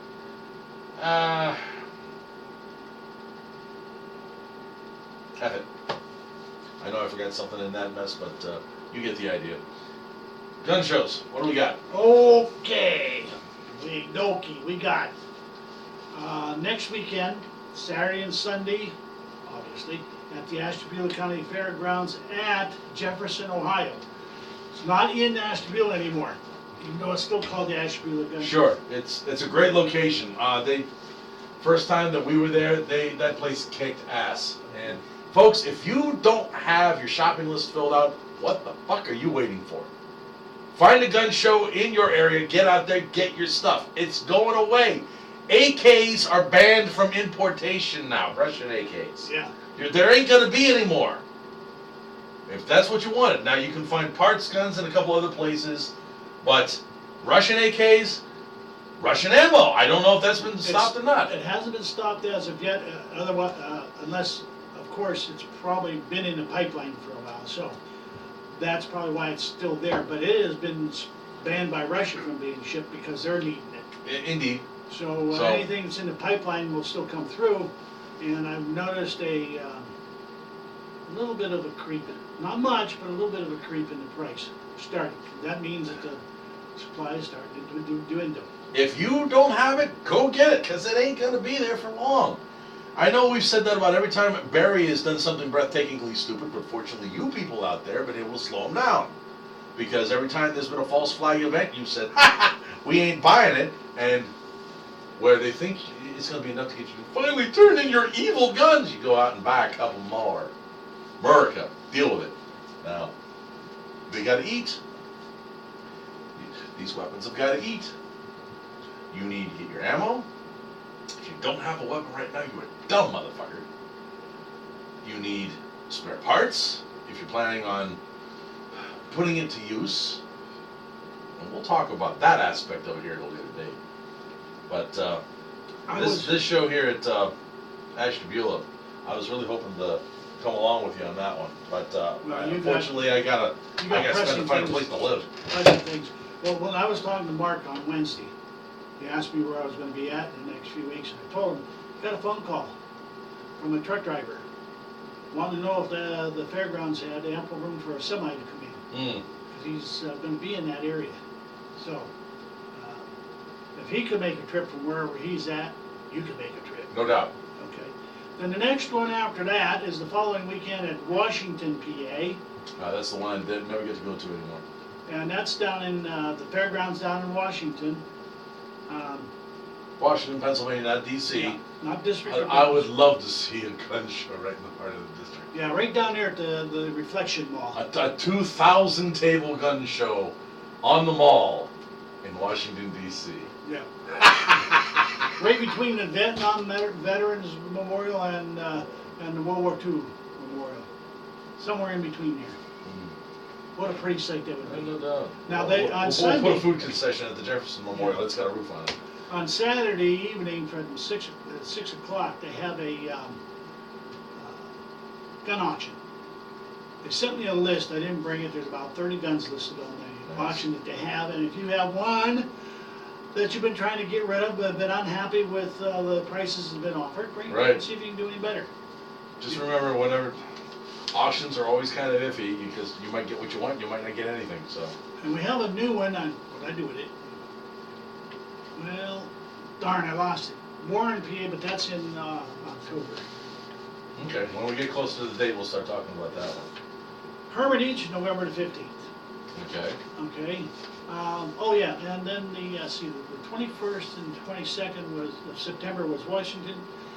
The 26th and 27th is Rocky Grove at the Rocky Grove Fire Hall.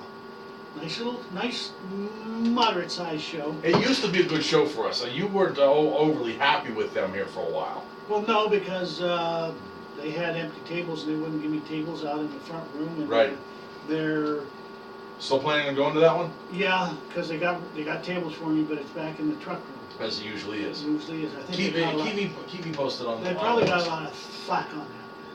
Well, hopefully you'll have your my living situation taken care of by then. That's 3 gun shows in a row that I've got, and I know it's hard for you to make 2 in a row or make whatever. But well, I can make them. The problem being, I gotta have someplace to come up to. Yeah. So I'm not going to go any further in the future than that. Let's do that. All right. Seeing as how we're on the gun bent, We'll hold off on this one. And on that one. Where's it at? Smart gun. Yeah. Let's talk about this. This comes to us from WorldNet Daily. And I saw this, and eventually I knew this was going to come back to bite us in the ass. The technology wasn't there. I'm still not sure it's there yet, but... Well, I think the basics of it is, but they haven't refined it to be reliable enough yet. Advancements in gun technology could soon increase safety by weapons responding only to authorized users. But Attorney General Eric Holder, douchebag in charge, is embracing the innovation only as a means of declaring every other firearm illegal. Once you've got smart gun technology that is affordable, you'll be allowed to own all the guns you want, but they have to be yours. They have to be They can't be used by anybody else. Therefore, every other gun ever made becomes illegal. You have to turn them in. And that is ex post facto. I'm sorry, it don't work in this book. No, well, first of all, I would never buy one of the damn things. Me neither. Because about the time I actually need to use it, The batteries are dead. The batteries are dead, or they'll EMP it. Never really thought about that part. If you fry the electronics that allow the gun to work for you, It don't work. it don't work at all. It's a paperweight. And who's say that the things won't have a built-in kill switch? The feds will require a kill switch built in case somebody who has a legally owned gun goes on a rampage. They can shut them off. They exactly correct. All they gotta do is Beep, beep. show up, push a button on the dash of the cruiser, and your gun is rendered inoperable. Smart gun technology. Uh, Only kills when the federal government wants it to. oh, fuck. Even though it's in. I'm not even gonna go any further with the story. No.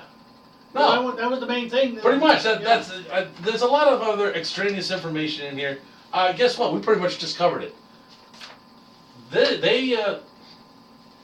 I'm not obeying any of your goddamn laws. Anything you put out there that is contrary to my constitutionally protected freedoms, no. I will not comply. I will not obey. I will not submit or bend my knee to you. This is a lot of sun and fury signifying nothing. Fuck you. Ain't happening. Ain't happening. I really didn't delve into the various ways this could be a problem, with the exception of making all the other guns illegal. Well, if it doesn't have smart gun technology, then it's illegal and you must turn them in. You want to, if the people, Yeah, if the gun owners want to protect themselves and their gun rights, if this technology ever becomes refined enough that they start mass producing, don't buy it. No, absolutely not. I don't really know anybody who would, except Well, as a there'll be curio. dummies that will. There'll be dummies that will. Be the first kid on your block. Oh boy! Nobody can use my gun but me. Oh yeah. And guess what? All you gotta do is flip a switch, and you can't use it either. Numb nuts. I hadn't really gone that far with it, but now it makes perfect sense. Yeah. Get this. You have electronics that allow it to identify you as the user, and you're going to have it registered to you, so they know you got it. Bing. No way in hell. Not now, not ever. If you thought that wasn't bad enough. Albion Gun Shop records taken, gun owner arrested, as the SAFE Act enforcement barrels down. This comes to us from the NiagaraFallsReporter.com. Let's see. Why anybody is still living in the communist state of New York is absolutely freaking beyond me. Okay. A New York SAFE Act investigation has begun at a business in a neighboring county, okay, the Albion Gun Shop, located on Hamilton Street in the town of Albion in Orleans County. Remember, it's a local newspaper that still does those. Has received a request. A request? From a law enforcement agency? Yeah. It's like, you've been volunteered to go to the front. When did that happen? Yesterday. When was I told? This is our way of telling you. Being told now. Yes. This is us telling you. It just took that long for the telegram. How did I volunteer? We volunteered for you. We knew you'd want to go. All right. Received a request from the New York State Police for records of all persons who have purchased a bullet button AR-15 from the store since the SAFE Act was passed and signed into law in January of 2013. Bullet buttons. This was one of the ways, I can't remember exactly what this device was for, to get around fixed magazines or bullet button. It looks similar to the regular button, but you have to, it probably fits flush where you can't push it with your finger, but you push it with a bullet off the magazine. I don't think that's it. No, no. This has got the. Shit. I've never heard them called anything, other than. No, bullet button is a specific device. Mm-hmm. It's to get around. All right, damn, John. This is where Braveheart Radio 2.0 would definitely come in because John, in his producer role, would be over there. What the hell is a bullet button? Bullet button. Let's see. Bullet button. Let's see what we can find here.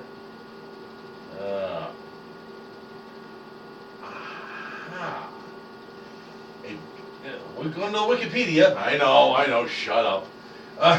People like to pick on that. Wikipedia. A bullet button is a device used to permanently fix a magazine in a semi-automatic rifle that was originally built to accept detachable magazines in order to comply with gun laws in California. It replaces the magazine release with a block, and the user needs to remove the magazine by using a tool, so you can't swap them out. The name came about due to a 1999 California state law which said that a bullet or ammunition cartridge is considered a tool. Okay, maybe you're right, using that push in on the button in order to swap the magazine, so it's not really detachable. It's fixed. In order to get that magazine to come out, You gotta push it in. you got to screw it. Just like you would, but it fits flush, so you can't do it with your finger. Exactly. So you can't. Okay. History. After certain rifles with detachable magazines and certain other features were classified as assault weapons, under California state law, gun owners and manufacturers sought various ways to obtain certain styles of rifles similar to those determined to be assault weapons. Time out on the field. See this? If I punch you in the mouth with this becomes an assault weapon. I assaulted you, my fist was the weapon. This is an assault weapon. Everybody's got them, alright? We're losing the fucking language again. There's so many of these people I just love a bitch slap. Alright. One of the most common modifications is to use a part known as a bullet button, which modifies a rifle so that the magazine is not removable without the use of a tool. A bullet was defined as a tool per state law. Okay, the bullet button was invented and named by Darren Prince of California in January 2007. Prince also holds the U.S. trademark, yada yada yada yada, e pluribus unum ad infinitum, amen. Let's see. The bullet button recesses a small release within a block that replaces the magazine release. Alright. Recessed button to detach the magazine cannot be pressed by the shooter's finger. Firearms with this feature no longer have a detachable magazine under California's assault weapons definition, and therefore may be exempted depending on the other requirements. Now, let us go back to the fuckwads in question in New York State. They want to know everybody that has purchased a bullet button AR since the SAFE Act, because they're probably, allowed only 7 rounds? I think it's 7 rounds in the band that they put in place. Well, let's see if it's got this here. I'll finish reading down here. It could be in the store and we're just, I'm jumping the gun. Shut up. Anyway. Well, they're easy to do because they're just laying flat on the ground. You'll have that. I don't know. Never mind. Squirrel. Squirrel! Squirrel. Alright. The New York SAFE Act, which is a bunch of shit, Makes detachable magazines on semi-automatic rifles illegal for purchase after the SAFE Act passed, as well as required for registration as of April 2014. Don't do it! If purchased before the SAFE Act passed. Okay. State police can demand access to these records anytime, and no warrant is necessary. Do not comply. According to Joseph Palumbo, the gun shop owner, he was given 24 hours to comply with a request. I love that. He received last Thursday, August 28th, and on Friday, he handed over approximately 170 customer records. No. Yeah, I know. According to Palumbo, he said he had spoken with the state police last year in regards to the legality of selling ARs with a bullet button attachment. Trap. Yeah. He said police advised him that it should be okay, but wouldn't guarantee him an answer until someone goes to court for it. Yeah. According to Palumbo, he said he was told that there had been a plan to raid the gun shop with the SWAT team. Big surprise, right? But the lead investigator felt it would be best to go in peacefully. Really? Somebody actually put some thought into this one. You fuckwads. I bet he pissed the SWAT team off. They didn't have a chance to go kick No somebody's doubt, ass. no doubt. Palumbo said he had been told that the reason for the investigation was that there was an anonymous complaint to the New York Safe tip line that offers a $500 reward for information that leads to an arrest under the act. Good little quizzlings out there, all right. Spy. Fifth columnist, communist cocksucker. All right. Let's see. Citizen spying and telling on fellow citizens is one of the hallmarks of the SAFE Act. See item. I'm sorry. It's Nazi Germany all over again. Absolutely. Boy, you got the little brown shirts all over the fucking place. Teaching your kids to turn your ass in to be a good little Hitler youth. Yeah, but only it's run by the teachers. The kid tells the teacher. Teacher then calls the police. Okay, let's see. Hold on here. Oh, wait a minute. The reporter has learned that the genesis of the recent demand for gun sale records at the Albion Gun Shop may have more to do with a recent arrest arising out of a domestic dispute. Go on, this is really good. Okay. On August 19th, Orleans County Sheriff deputies were called to a domestic dispute in the village of Medina. I know where this is. If I would have just read on through, I would have had a definition of a bullet button right here. You didn't tell me this. You didn't read this. Yes, I did. But I didn't pay attention to that. I was more interested in the other stuff. All right. Trevor Cook, a likely name, 23, of Medina, was allegedly beating up his girlfriend with a running gas-powered weed trimmer? A weed whacker. No, don't go there. It's not for bushwhacking. I would have thought a decent razor would have been, you know. Mary, Mary, quite contrary, trim that bush, it's so damn hairy. Oh! Anyhow. Sorry, I couldn't let that one go. Little dice clay for you there. I'm going to hell. Perhaps Governor Cuomo can make weed trimmers illegal. Don't tell him that!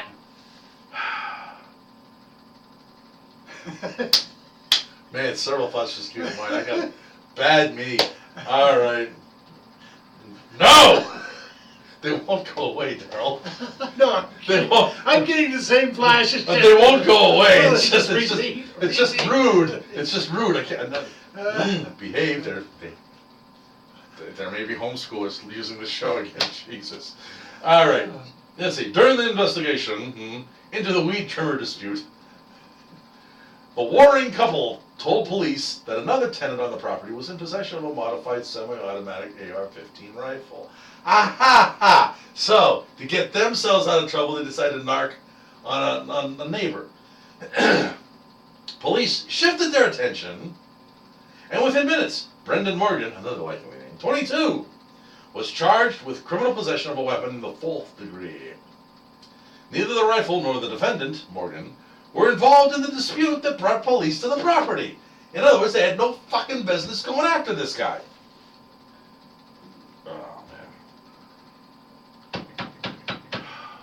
I can't say in communist New York, so I really don't know how the laws work there. These cops, they were not called. There was no reason for them to investigate this guy. No probable cause. It should be thrown out. It won't be. No, not with the. Not when it comes to guns. Now, yeah, guns and the criminal justice system. Well, the only people who get The justice are criminal criminals. injustice system. Yeah. Let's see.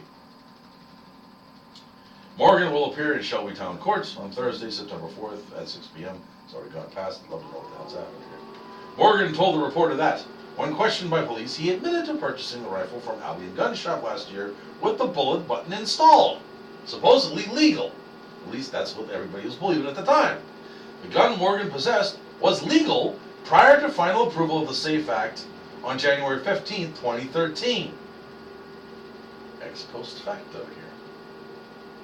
After purchasing the rifle, Morgan later removed the bullet button. Oops. That's the modification. Oops. That was the bullet. He removed the bullet button, allowing the magazine to be detachable, which made it illegal unless registered under the SAFE Act. The firearm would also have to have been purchased before the SAFE Act passage.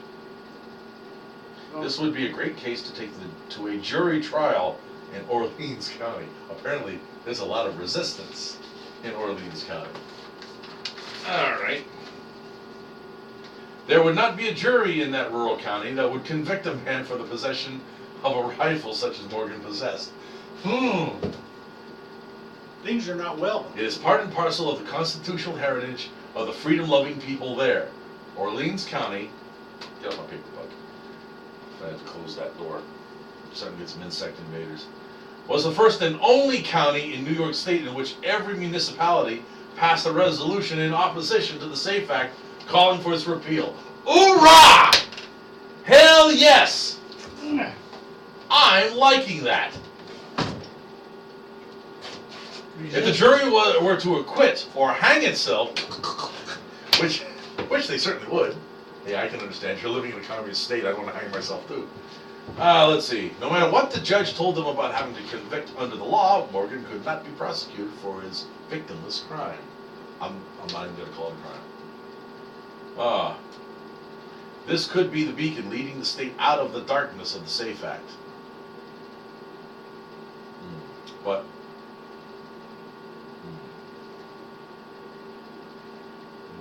with the post-SAFE Act criminal possession of a weapon charge in Medina, which likely led to the investigation of the Albion Gun Shop, led also to the gun shop being taken down by the state police to set an example for others across New York who may not be complying. Time will tell. All right. We need to keep updated on this one. Yeah, I was We looking for need it. to keep updated I was on this looking one. for it today, but I didn't see nothing. So a domestic dispute where guy was just trying to get his girlfriend to trim the verge.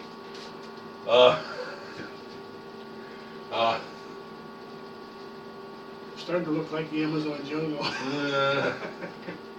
Oh, I can't do it. I can't do it. The last time he tried to do that, he flushed a pheasant. I mean, yeah, just trying to kick a few rabbits out of here. Bad knee. I can do a half hour with what I got running around in my head right now, man. It's just rude. All right. Enough of that nonsense, if I got it, don't you think? But it shows that even though the news media is in the hype out there isn't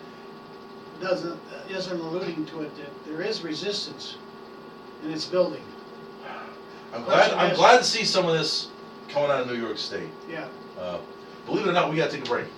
We're up against the top of the hour here. Folks, we're going to be back here in a little bit. We got a few more things we definitely want to touch on, including some commentary from Pastor Chuck Baldwin.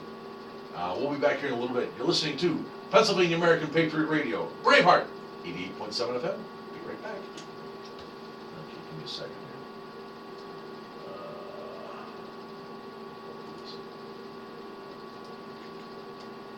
Always got to throw the beers good in there.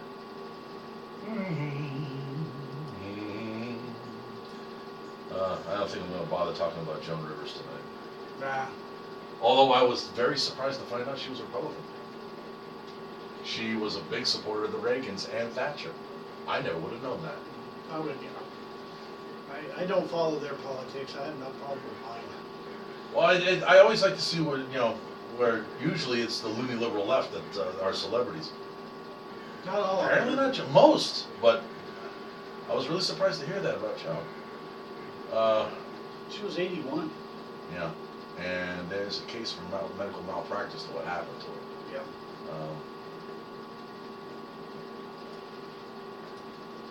Finish this up here. Well, see, the insurance companies are raising their roof about putting people in the hospital to run any of these tests. And so the doctors are doing it in their office to, because. Well, to be perfectly honest, what she was going in for was not a major thing. Yeah. I'm not really sure what the hell happened to her while she was under the knife, but it was supposed to be just, some minor stuff on her vocal cords. Yeah, scoping her vocal cords and see if there was something wrong with it. She's always had a scratchy voice to start with. Don't know if she was a heavy smoker or not, but To tell you the truth, I've never seen her in any of the shows or stuff that she's been in. I've never seen her smoking. you're right. So, I wouldn't have thought. She just had that kind of Jewish female delivery and just didn't take shit from anybody. I don't know. When she started doing the whole fashion thing, I lost interest in it. But I used to like her comedy because she'd stomp anybody. One of the interesting things I found out about her was the whole bit with Johnny Carson. She was the first female comedian to guest host for him and then became a permanent guest host for Johnny. Now Johnny had a lot of comedians come up through, and if you made it on the Tonight Show, you made it, right? Well, other comedians went on to do their own shows, and Johnny would wish them well. On the fledgling Fox network, they gave Joan a shot for her own program. She called Johnny to let her know what was going on. He hung up on her and never spoke to her again his entire life. He'd never done that to anybody else before. And to the day both of them died, they didn't. She kept trying to approach him and find out what he would not acknowledge her, would not speak to her. Couldn't figure out what it was. She did an interview here about a couple of years ago, and I think it was because she was a woman. Johnny felt he was old school. I made you, I created you, you belong to me. How dare you bail on me and reject me? And that's kind of what everybody's thinking right now. He felt betrayed because she was a woman. How dare you leave? A man's got to do what a man's got to do. Go and do your show. Great job. Good luck. I hope you make it well. Woman decides to go off on her own. Johnny acted like he'd just been jilted and betrayed. Chauvinist. Yeah. Being the chauvinist, yeah. It's that era. I mean, and that rings so true. Even if it's only supposition, it rang true enough that I'd buy into that. It's out. It's out. I may go and grab another one here, or at least relight that one. All right. Want to do the Columbine? Let's see. I would suggest you glance over to Combine before you do it, just to make sure that you want to do that. Okay. That was my take. Let's see.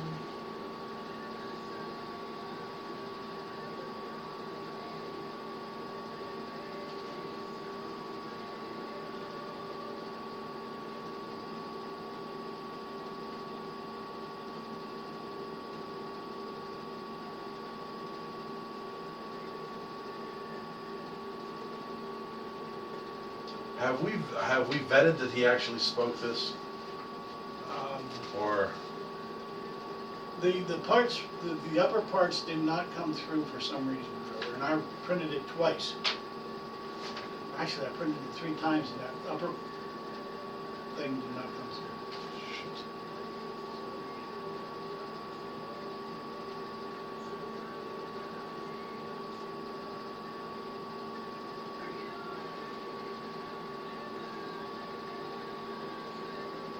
It's getting about time to hit the Russian national anthem. No, we haven't really done anything that. No, I know, but I'm just saying it's. I'll have to. We gotta have a story that will lead into that. Rather like at the top of the second hour introduction, then we'll do that as an Obama update. I see the rebels and the supposedly legitimate government of Ukraine are supposedly signed a ceasefire. It was supposed to be signed yesterday or today. Where did this come from? This is an email sent here, right? Yeah, it originated from a friend of mine named Rich Glover, who was out in Indiana.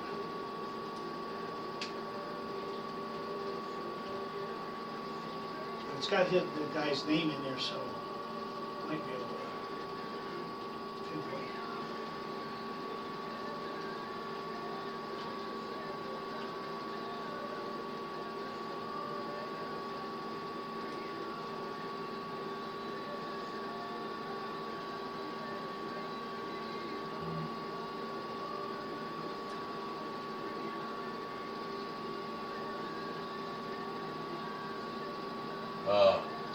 Let's see.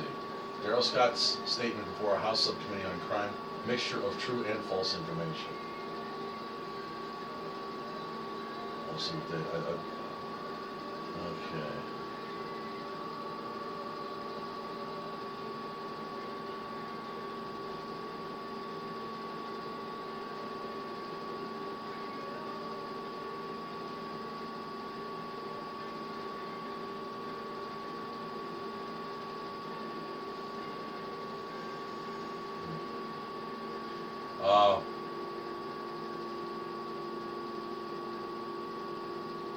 We gotta come back. We may have to think about that one. And we're back, ladies and gentlemen. You're listening to the third hour, Pennsylvania American Patriot Radio, Braveheart, 88.7 FM here in lovely Meadville, Pennsylvania. When we left at the top of the last hour, there was an article that we had come in here in an email. And before we put this out, we need to do a little bit more fact checking, because apparently the circumstances under which this happened are suspect. And once again, like we always try to do, we do due diligence here. We don't want to put out false information here. It is a speech one of the fathers of the Columbine high school student who was killed in the attack made. And there are some facts about this that do not ring true. Not so much what he said, but the circumstances that he said it. Whether it was not received well, whether it was even the right group that we're talking about.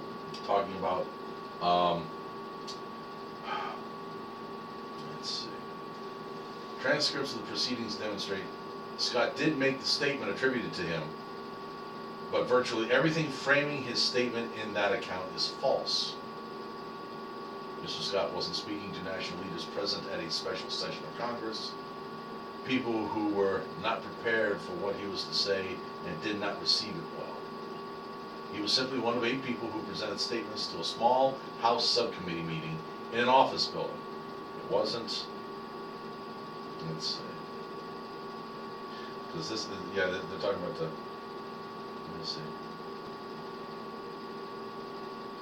Okay. What he said is what he said, but it wasn't to the group that is stated in the email that's been going around. So I always like to check these. We may get into that at a later date, because what he had to say is some good stuff, but I want to make sure the circumstances. Yeah. I'm taking a look at the example they got here. This email's been going around since 1999. 1999. Yeah. But the headlines on it was just supposedly 12 years later. Okay. The example they've got here. This has been going around. Thursday, May 27th, 1999 is when this guy made the address. Okay. That's back when all the hype would be Yeah. at the height of what is going on.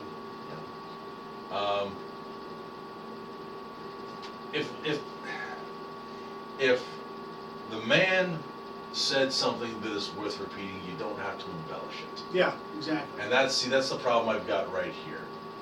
Before we're going to go through this, I want to find out just what is true and what is not.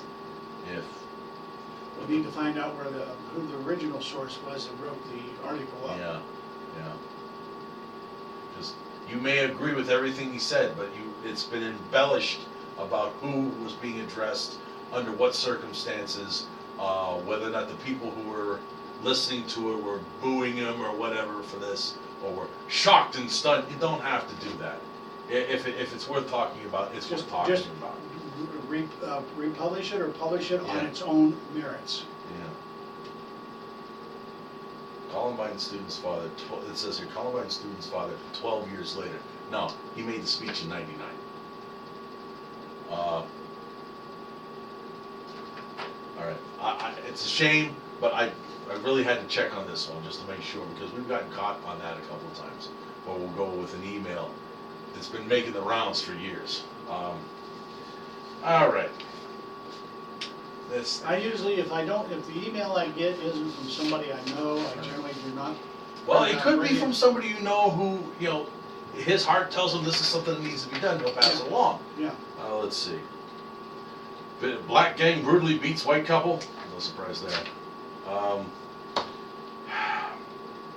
Springfield, Missouri. This is another one promoting that book, White Girl Bleed a Lot. Ladies and gentlemen, I'm getting tired of seeing this. I'm getting tired of the people advertising a book. Indeed. If you're going to do the We story, know what's going on out there. just report the Yeah, information. just tell us the story, but We're not here to sell somebody else's book. And unfortunately, a lot of the stuff that's been coming out of WorldNet Daily lately is It's got a doing book, exactly yeah. that. Yeah. There's a book that they want to sell, and here's what's happening now. And if you read this book, you'd understand why. Okay, fuck you. I'm really tired of that shit. All right, we'll touch on that one at a later date. Let's see.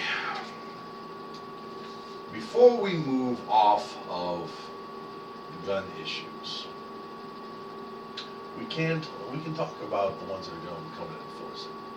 We just talked about the New York State Police raiding that gun shop and enforcing the SAFE Act, which is complete and utter bullshit. Words and lead should have been exchanged. He definitely It should. shouldn't have been the gun shop owner by himself. No, he should have had somebody in his area coming to back his play. He should have called every one of those guys up that was on there. Hey, They're coming to get you guys. Here's how you remove the bullet button so you can swap out magazines. I'll see you at the shop. All right. Let us go to Pastor Chuck Baldwin, gentleman that we used to do on a little more regular basis. I don't go over to the site where I got most of that stuff, newswithviews.com. A lot of good stuff there. Chuck's usually right on the money. His son has also stepped up as a really good constitutional author. And I remember Chuck ran for president one time and was listed by the Department of Homeland Security, CIA, as a subversive and should be on the watch list. And folks, it's getting stupid out there. Stupider, I should say. But this time around, this was September 4th he issued this one. An open letter to my friends in law enforcement. Let's get things set up. I'm also going to grab another beverage because I got a feeling. I'll get it. Okay, I got a feeling this is going to be some. I'm going to get mighty parched on this one. And when I was a youngster, I should say, my dad told me, son, a policeman is your friend. Through his jail and prison ministry, Dad became a personal friend of our county sheriff. 2 of them, as a matter of fact. As well as scores of deputies and city police officers. For all of my life, I have taken Dad's maxim to heart. In fact, for all of my teen years, law enforcement was my chosen profession. I wanted to go into law enforcement real bad. It took a divine call to gospel ministry to change my plans. Throughout my adult life, I have enjoyed the friendship of many peace officers. The county sheriff where I lived in Florida made me an honorary deputy sheriff. I still have the credentials to prove it. I count scores, and maybe hundreds, of law enforcement officers around the country as friends. In fact, there are scores of peace officers across the country that financially support my work. I have had kinfolk serve in various positions of law enforcement. Anyone who knows anything about me knows I have been a law and order guy all my life. I am as much of a red-blooded American patriot as one will find in this country. I believe in God, the Bible, Declaration of Independence, the U.S. Constitution, and the Bill of Rights. I believe in liberty, justice, and independence. I am a Christian and a pastor. Through my radio talk show and syndicated column, I have helped to elect many liberty-minded candidates to municipal, county, state, and federal offices. And, like Mike Huckabee, who is a former pastor, I too ran for the office of President of the United States. All that said, it is extremely important that this letter be written because so many honorable American traditions and customs are being radically and rapidly changed, including the philosophies, standard operating procedures, and rules of engagement of law enforcement. And the change is not for the better. Let me just be blunt. Ever since Ronald Reagan left office, both the Republican and Democrat presidential administrations, along with both Republican and Democrat Congresses in Washington, D.C., are turning the United States of America into a giant police state. And that means that our local and state police agencies are being transformed before our very eyes into the enforcement arm of this burgeoning police state. One of the biggest reasons for this growing threat to our liberties is that it seems that you, our local and state police officers and sheriff's deputies, do not understand that you are the ones that are being used to create this nefarious police state. I am talking about otherwise honest and honorable men and women. I am talking about the friendly policeman, sheriff's deputy, or state highway patrolman who lives across the street from us. I am talking about the fellow Christian police officer we go to church with. It seems that the vast majority of you men and women in blue do not comprehend the way you are being used to create a police state in our country. Until you awaken to this reality, nothing is going to be done to stop it. The totalitarian regimes of history could not have succeeded in implementing their enslavements over the people without the submission and cooperation of the citizen policemen within their countries. Nor can a police state be constructed in America without your submission and cooperation. My concern is the police state is already being constructed in this country, and most of you don't seem to even realize it, or don't want to realize it. In fact, some of you become angry with people like me when we try to warn the American people about it. This shows that you've already become acclimated and accepting of it. Here's the problem. In today's America, virtually every police agency and sheriff's office is being dictated to, intimidated by, and bribed by the federal government. Much of the policies you operate under and training you receive comes straight out of the Department of Homeland Security, CIA, and U.S. Justice Department. If you are a police officer in a state or city that does not recognize the right of the people to keep and bear arms, you are already the enforcement arm of a draconian dictatorial government. You routinely put people in jail or prison for merely exercising the fundamental God-given right to keep and bear arms.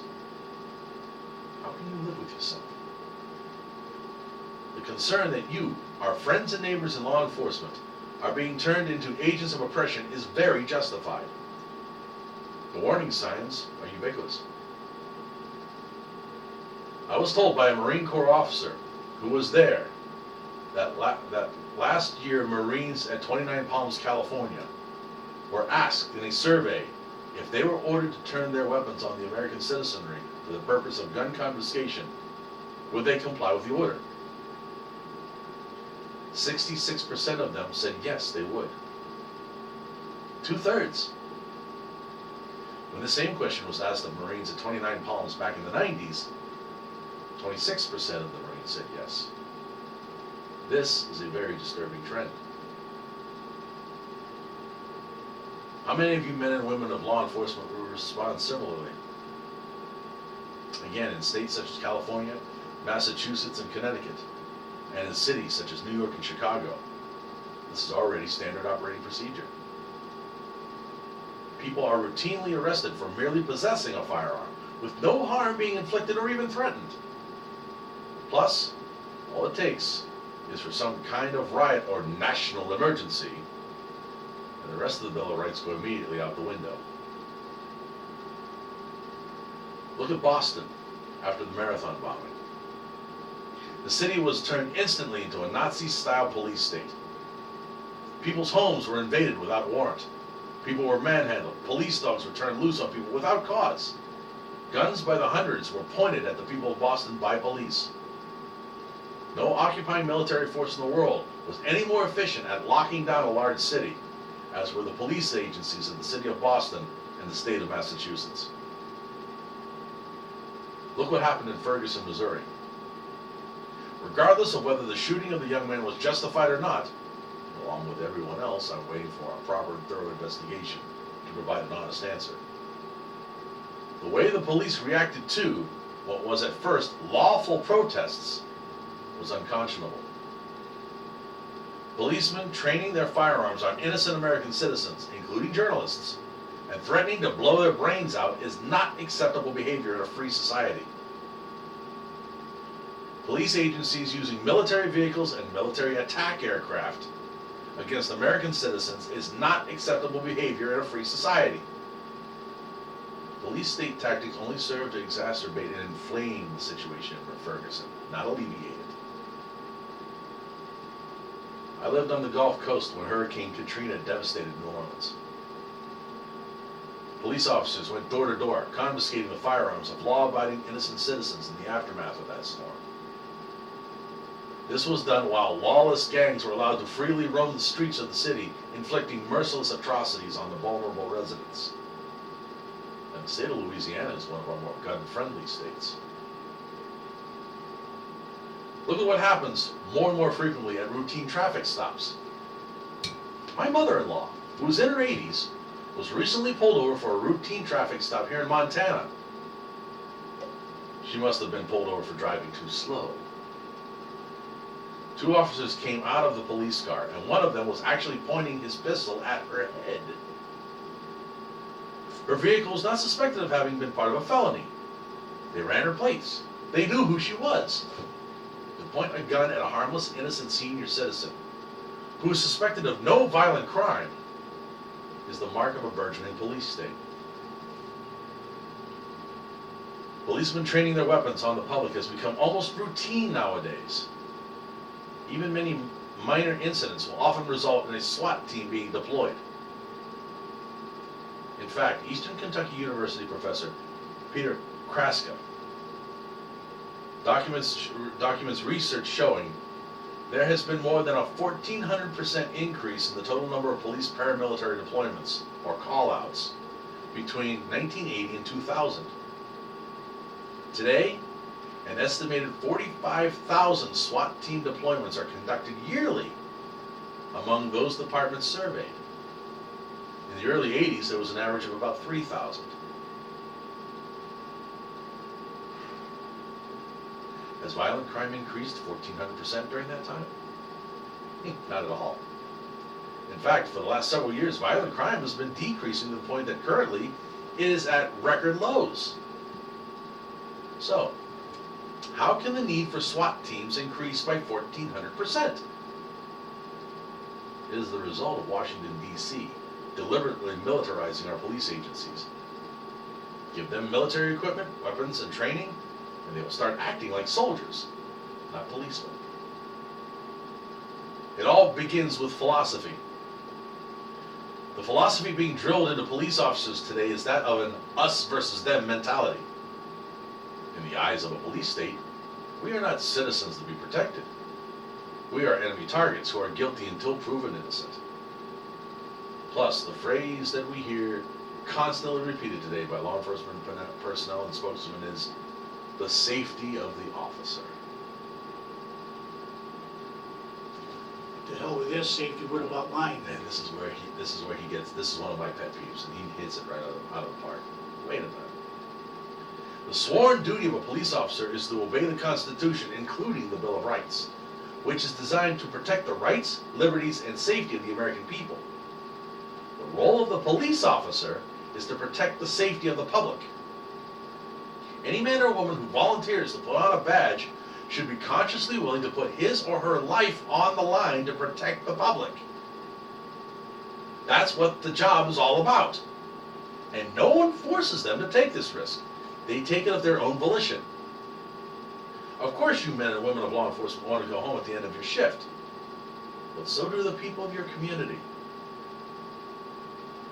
Policemen are not the only ones who face hostility and threats of violence. I have had my life threatened too many times to count. I've been shot at. I've talked with several retired police officers who have told me that they never had to pull their gun during their entire career, nor were they ever fired at it. I've had my family threatened, and none of us wear Kevlar vests and helmets and can call backup with the push of a button. Just remember, calling 911 is not the same as a policeman calling for backup. Not even close. If the safety of the officer is the primary duty of policemen, they should just shoot suspects on sight and eliminate the threat before it exists. Judge Dredd. Indeed. And that's pretty much what they do in totalitarian countries. This is America, where the rule of law and the rights of the individual so used to reign supreme. He says reign supreme, I changed it. In a free country, people are judged to be innocent until proven guilty. Plus, the only lawful reason a police officer has to fire his weapon at someone is for the same reason that the rest of us can do so. Self-defense against an imminent threat to their or our lives. Over 5,000 American citizens have been shot and killed by police since 9/11. Based on official statistical data, we are 8 times more likely to be killed by a police officer than we are by a terrorist. Currently, Got my notch today.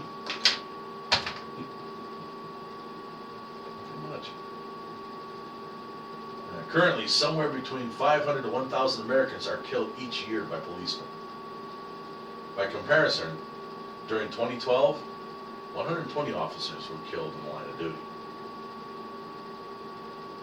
Despite far fewer officers dying in the line of duty compared with American citizens, police departments are not only increasing their use of protective and highly volatile gear, but are increasingly setting aside a portion of their budget to invest in new technology such as drones, night vision goggles, remote robots, surveillance cameras, license plate readers, and armored vehicles that amount to unarmed tanks.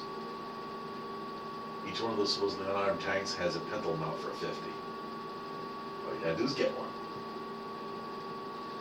Sadly, police agencies and county attorneys' offices have a dismal record of thoroughly investigating police shootings or even police brutality charges.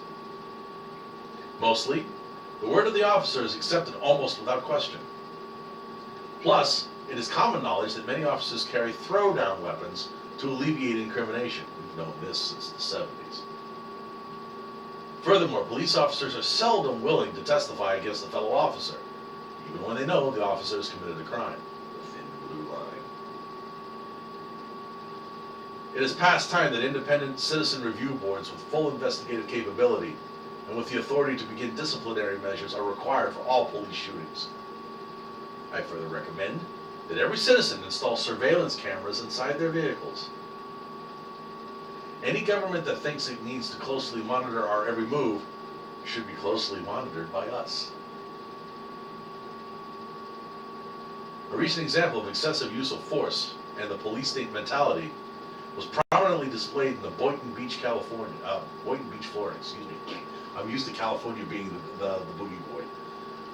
After questioning why the officers were ordering them around and starting to video record the officers during a traffic stop, the policeman became enraged, began physically assaulting the young men, and one officer pointed his pistol at them, threatening to immediately shoot them. Granted, the young men acted rudely and disrespectfully. But since when in America is cockiness and rudeness a potential death sentence? But the worst part of the story came afterward, when the chief of police issued a statement defending the conduct of the officers. Remember this. Chief Jeffrey Katz viewed the videotape, recorded by a passenger in the car, and said the following: "When I watch this video, I don't see a car full of young men who are behaving in a manner consistent with fear of the police." Not supposed to fear them. Exactly. He thinks you're supposed to. These people don't fear us. How dare they not fear us? Ladies and gentlemen, that is not the statement of an American peace officer. That is the statement of a Nazi brown shirt. This is what happens when Washington, D.C. turns our local and state law enforcement officers into quasi-military units from a national police force. The police chief and his officers were angry that the young men didn't fear the police enough. So that's it. We're supposed to fear the police? Really? Then pray tell, who are the police supposed to fear? My father didn't teach me to fear the police. He taught me to respect the police. And he taught me that the police were my friends. He did not teach me that I had to fear for my rights in my very life every time I'm pulled over for a traffic stop. That's not the way that Sheriff Cliff Arnold's deputies behaved while I was growing up. The Department of Homeland Security, CIA, and Defense Department are all but forcing local and state police agencies to accept military equipment, tanks, attack helicopters, machine guns, and more. Last year alone, the Pentagon gave $500 million of military gear to local police agencies. They are supplying suggested training procedures, complete with lists of the people whom they, Washington, D.C., considers dangerous. I wonder if I'm on that list. Right alongside you, I hope I am. Most of the intelligence that police agencies receive comes from the DHS, CIA, fusion centers. Boy, how many times have we talked about the fusion centers? Reading these memos is like reading the propaganda being spewed out by the radical ultra-left wing, the Southern Poverty Law Center. Da, da, da, da. The usual suspect. No shit. And in truth, much of the information that the fusion centers distribute are carbon copies of SPLC propaganda. And we've been ahead of this for so long. For example, when I first moved to Montana 4 years ago, a local police lieutenant sent a memo to the city's police officers warning them about me. The memo accused me of things like being part of potentially dangerous militia groups, etc., etc. He took the words from off of my website and said they showed that I was an extremist. What words, you ask? Words like Liberty Fellowship, Black Regiment pastors, patriot businesses, etc. Where did the lieutenant get that idea? He didn't know me from Job's turkey. He got it through a DHS Fusion Center memo. CIA. I later had a lunch meeting with the police lieutenant in the presence of a retired police officer and tried to assure him as to my character integrity. I even showed him my honorary sheriff's deputy's credentials. He admitted that he had not even read the content of my website and was merely going by the titles, which leads me to believe he may not have even logged onto the website at all, but was merely taking the Fusion Center report as gospel. Sounds about right. And no, as far as I know, he did not send out a retraction to his officers. Thankfully, I have had several policemen and sheriff's deputies tell me personally how disgusted they were at the lieutenant's unfounded character assassination against me, and that they appreciate the work I'm doing. In fact, I've had countless police officers and sheriff's deputies around the country write and tell me about similar memos they have received from DHS. CIA. I have even had deputies drive up to me and show me the memos they have received on the computers in their squad cars with the same kind of propaganda. My friends in law enforcement, can you not see what is happening?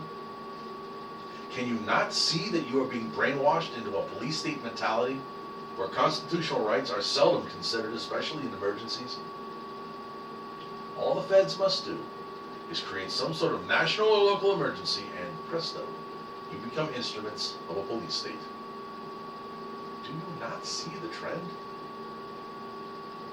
By an overwhelming majority, your fellow citizens are not your enemies. We are your neighbors, fellow church members, etc. Are you going to let the machinations of would-be tyrants in Washington, D.C., and even in your own state and community, turn their honorable profession of peace officer into an us versus them Gestapo-like police state? True story. Here in Montana, a small town police officer who was assigned to the traffic division was asked to speak to a church group. Mostly, he gives out traffic citations for minor violations. As he began his remarks, he said, "I am a cop. I work every day among the dregs of society." Really? People who get parking tickets and speeding tickets are the dregs of society? That, my friends, is the mark of an unfolding police state mentality. And remember, this is from the heart and lips of a professing Christian. As honest and honorable as most of you men and women of law enforcement are, it is time that you come to grips with the fact that the current system emanating from Washington, D.C., controlling the attitudes, training, and tactics of police agencies, is practically a carbon copy of history's most notorious totalitarian regimes. And if the Nuremberg trials proved anything, they proved that "I was just following orders" is never justification for ignoring the greater moral laws of God and nature. My dad told me that the policeman is my friend. I would like to still believe that. But it behooves my friends in law enforcement to prove it to me by personally making up your minds to vehemently resist the current trend of militarizing your profession and of turning our once free republic into a police state. After all, you want us to be your friends too, right? Pastor Chuck Baldwin. You can get most of his stuff there at newswithviews.com. Daryl, thoughts? Well, mainly I expressed some thoughts during the commentary, which I probably should not have done, but I just couldn't resist. But towards the end, when he was talking about the officer coming to speak before a church group, Yeah. and he said that I work among the dregs of society. I'm afraid I would have got up and walked out at that point. Yeah. Okay, number one. You're a local traffic cop. What are you, serious? Yeah. Okay. Dregs Number of one. society? I would have got up and walked out, and I would encourage everybody else. We don't need to listen to this bullcrap. Don't care if I'm in church. God will forgive me for this. Yeah. The other thing is, this shows, when Chuck Baldwin was talking about morals, Yeah. this is what happens when you remove God from society. Indeed. Starting back in 1960s, about 62. We're talking 50 going on 60 years now. I had plenty of time to work it. They've worked it, and they're working it well. Okay? People no longer believe in God. So therefore, they have no morals. They have no conscience, because God does not exist. There is no open support for God. Okay? Everything out there is being done to dismiss Him. And this is the result that you're getting. You're getting people with no morals, no conscience. And where are they being drawn to? To the police departments. Sure. Okay? You're thugs. You're real thugs. Yeah, indeed. And you got the low IQ requirements for patrolmen because you don't want them questioning policy. That's right. You want them just to go by the book. I'm just following orders. I've heard that so many times being applied to anything that Popo does that is considered wrong or bad or evil, what have you, just following orders. I'm just doing my job. I'm gonna answer my own question. Don't these guys study history? Obviously they don't. Don't. Otherwise they'd know better than to use the very words that I'm almost speechless. Now you know me better than that. I'm never completely speechless. But It just goes to show about the rewriting of history. They're not teaching it, they're rewriting it. and once the last ones are gone, nobody's there to verify it. Exactly correct. And that's it. So this is where we're at. We're at the final hinge pin. We either straighten our country out or we're gonna lose it. And that's where we're at. I don't know if And I don't short think of we- revolution, I don't see it. Well, that's And what after I'm revolution, that's what I'm talking about. The only way we're gonna straighten it out is by the last ballot box, or the last box, and that's the cartridge box. indeed, I got in trouble years ago for saying that, and I'm saying it again. And I can remember back in the day when I was the optimist and thought we could still turn this around through the ballot box. I really thought, but as I've gotten older and I've gotten to see more, and I've seen that, as John would say, the political parties, Republicans and Democrats, are just two cheeks on the same ass. Republicans, Democrats, It doesn't matter which way you start No. it, they're all the same. You get one or two get vocal for a little while, and either they're completely shut down or they're co-opted. Yeah, they get in there and then they get, oh, look at all these, if you just do You can only this- survive so long by yourself. Yeah, Even as the most principled person in the world, when you're facing the machine, you can only fight back against the constant pressure so long. They will either kill you, force you out, or they will co-opt you. Teresa Fortier gave me some information at one time. It was when, I miss her. yeah, when Ridge was still governor. Okay, Governator. yeah, governor. There was a big flap about funding the new stadiums, football stadiums in Philadelphia. That's always been a Pittsburgh. switch. Well, it has been. It has been and always will be. I will carry it to my grave, and when I see him, well, I probably won't see him. At the very least, I want one damn ticket to a game. fucker. Yeah. Okay. It was voted down by the voters down in Yeah. Allegheny County and the surrounding counties because they were going to face a sales tax increase to fund the stadium. They said no. Okay. Well, Three Rivers hadn't even been paid for yet. All they did all those years was just pay the interest on it. I remember Okay. the story. So one day, one of the leaders of the House of Representatives come over and wrote on a piece of paper and drew a line under it, and he said, wouldn't it be nice to be able to take that money back home to your constituents?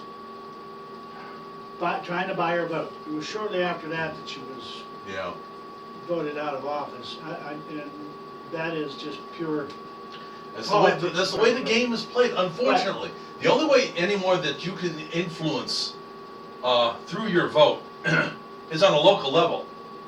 Only, purely on a local level. Once you get to the state level, the corruption is there. they go there and they're there 3 or 4 days a week, 5 days a week. Okay? The game's fixed. Yeah. And at the national level, well, fuck that. Well, Yeah. There's no sense even talking But about when it you anymore. live in the town and you have to see your constituents day after day. Indeed, you that's gotta look a those whole people in the different- eye. Yeah, it's a whole different story. But anyway, getting back to this. Yeah. The House voted it down. Even though the attempts to bribe were there, they voted it down. Right.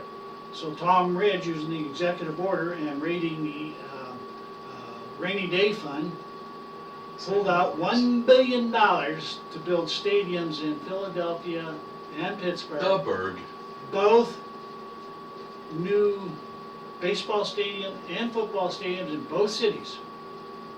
Okay, he pulled out $1 billion. No vote from the Congress or Nope. whatever, using the executive order. And the worst part of it was my taxpayers' money that was accumulated there, and I don't even get one damn ticket to a game. See, if that was going to happen, like you said, every single taxpayer in the state should have gotten On One- a rotation basis. one ticket. Yeah, on a rotation one ticket. basis. I could have, as a kind of sort of sports fan, you know, if you take a look at the stadiums that were built, even several years after PNC Park, has been in existence. It's still considered one of the best parks in the league. It's a beautiful facility, and that's not to take anything away from it, but it was not done right. It was not put together. It was done against the will of the people. Whether they're benefiting from it now or not is irrelevant. It was done wrong. And the worst part of it is, Once you start to see some payback from that in the region, everybody seems to forget that it was done illegally. Now you set a precedent.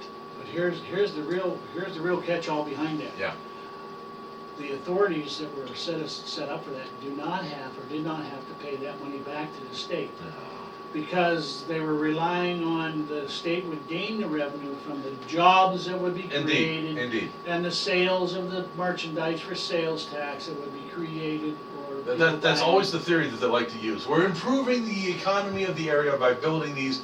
More people are going to come down. They're going to be shopping. They're going to be hitting the restaurants. More jobs are going to be Exactly. created in Yeah. the service industry. And Yada, then yada, therefore- yada. And therefore, with pay raises, we'll get the money back through income tax and sales tax. What a and steaming whatever pile other of tax. shit that's Yeah. always been. Yeah. And, It's the same theory of these, well, when it's done right, these inner city refurbishment, projects, when they're done right, they actually can revitalize depleted areas. What's that? Gentrification, I guess, is the term they use. But it's never done right. It never It's not brings. supposed to be well, done right. It is. It really is. I've seen places where they're trying it in Detroit right now, and anything you do to help Detroit's a good thing, because it's a shithole. Well, I got some orange seeds up there. Maybe we go take some of those vacant lots and plant some orange trees. It could not hurt. No, it wouldn't hurt. I'm telling you, Detroit, anything, if you build a wooden lemonade stand out of scrap that you find sitting in a vacant lot, you've improved that neighborhood. Because Detroit is a shithole. But there is so much opportunity for graft and fraud, and the money never ends up where it's supposed to go. If it is done correctly, when everybody, on a much smaller scale, let's put it this way, your major cities, you're never going to see it. There's too many fingers in the pie, too many places to shovel the cash. If you do it, Meadville, for instance, there's too many people watching it, because everybody knows everybody that's in a government position here. It's like, if you sign off on something that you know is going to be a boondoggle, you come home and your neighbor's sitting on your front porch. What the fuck are you thinking? It doesn't work. Well, I like to bring up that condominium that they built down there, downtown Meadville there, near the old hotel, the Kepler Hotel. Oh, well, yeah. Okay, you want to? I don't know what the hell there's nothing else downtown to draw people. Well, right.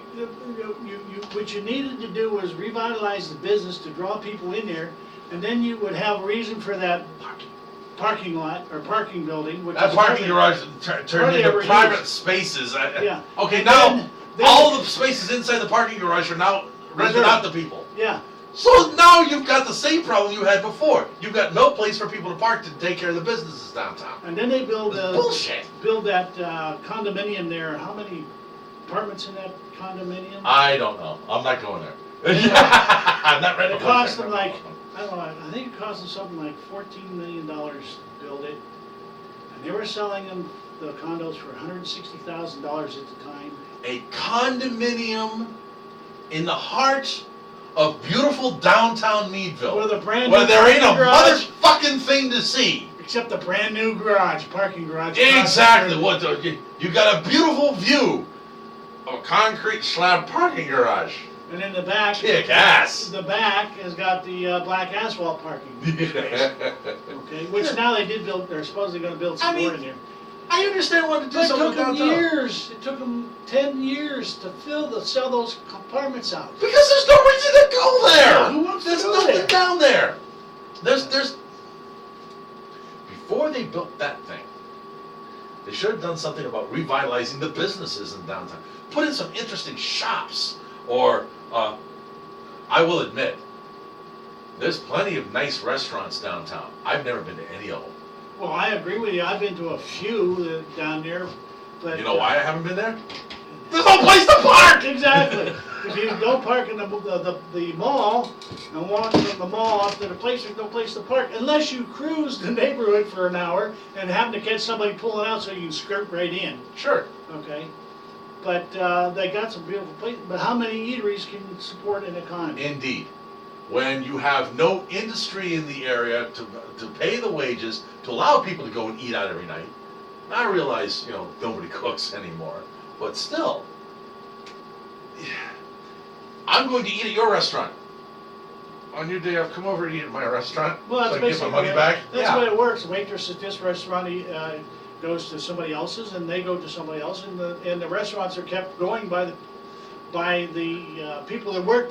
Work in that industry. Well, we've had to. I know we're way off the beaten path on this to an extent, but we've talked about how industry's been chased out of this area by people wanting to keep their cheap, experienced labor pool. Yeah. And look what it's done for the community. Vacant house after vacant house, almost every empty block. Empty storefronts, vacant houses. The kids ain't staying around after they get out of high school. There's nothing here for them. Up at the senior high school, there was a gentleman who goes to our church.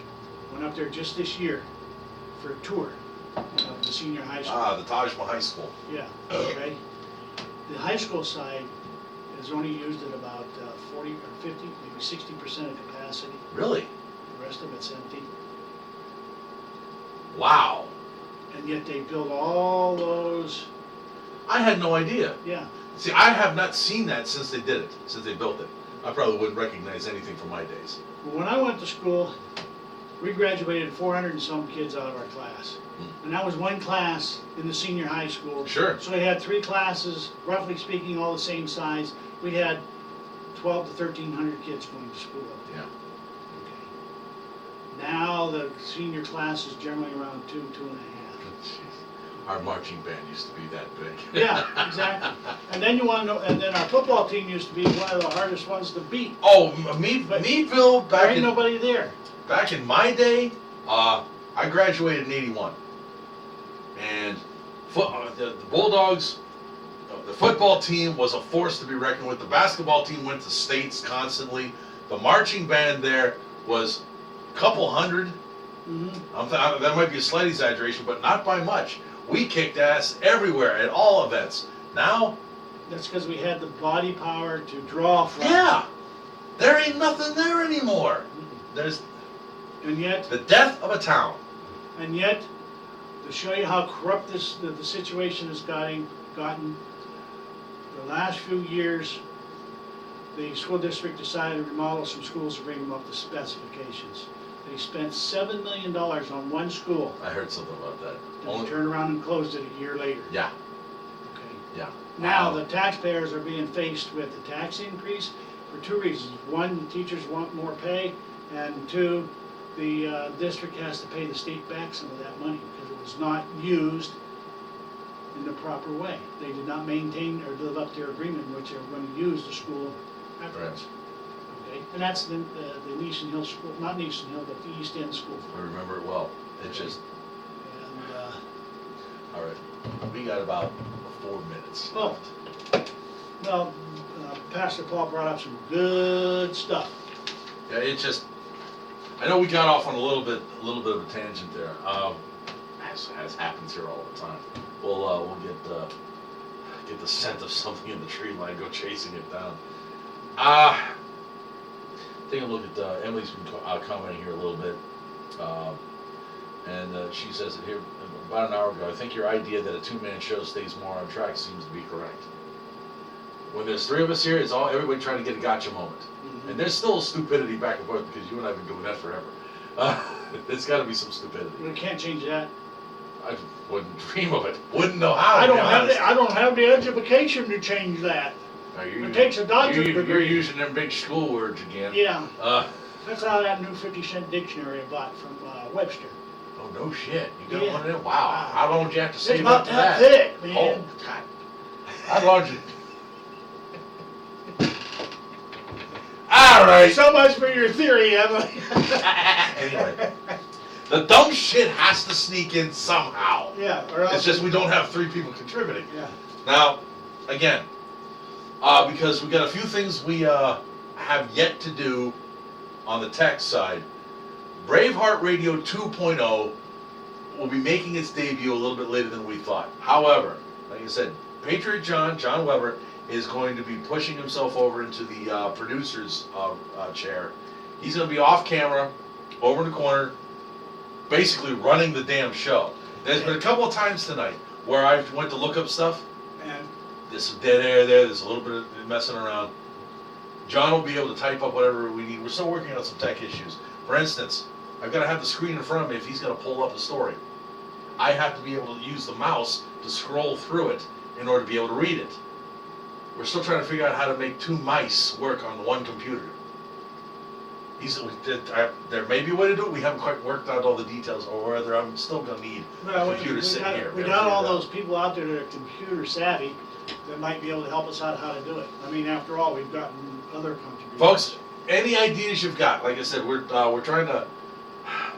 We have noticed that over time, that when there's three of us here all trying to get a foot in the door, the silly stays here, and we lose track of a lot of the news. Now, when John goes into the producer's role, he's still going to be chiming in if something gets stuck in his craw, and I wouldn't have it any other way. Right. We got to have that. We got to have that other voice, but he's going to be remaining off to the side so that when we're talking about stuff like we've done tonight, it's been a conversation and the disassembly of an analyzation of each one of the stories, and we did that for so many years. Get away from it a little bit. It's going to be good to have it come back. All shows, even if you watch television, you watch a show, a sitcom, and not that we're a sitcom or anything like that. No, some days we could be. You watch them; they go in a cycle. Okay, they go in a cycle. Then they sort of lose track of where they're going, and then they come back and pick it back up. Tonight, a very special episode of Braveheart Radio. Daryl's been doing drugs. You're sitting here. Yeah.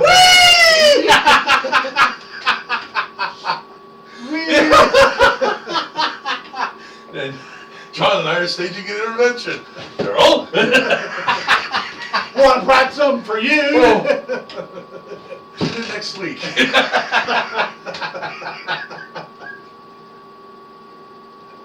Okay, that was actually probably the best way we could have ended the show tonight.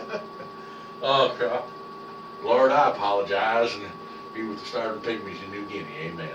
All right. Any parting shots before we say goodbye? Nope. Okay. Well, that closes it out. And there was something else I wanted to remind people. Gun show next Saturday and Sunday Next, at Ashtabula Fairgrounds, Jefferson County Fairgrounds. It's a fairly good sized one if you're in the local area. Make the effort to get up there. There was something else I wanted to mention. It's not coming to me right now, so apparently it couldn't have been all that a important. fleeting moment. You had a senior moment, and you weren't.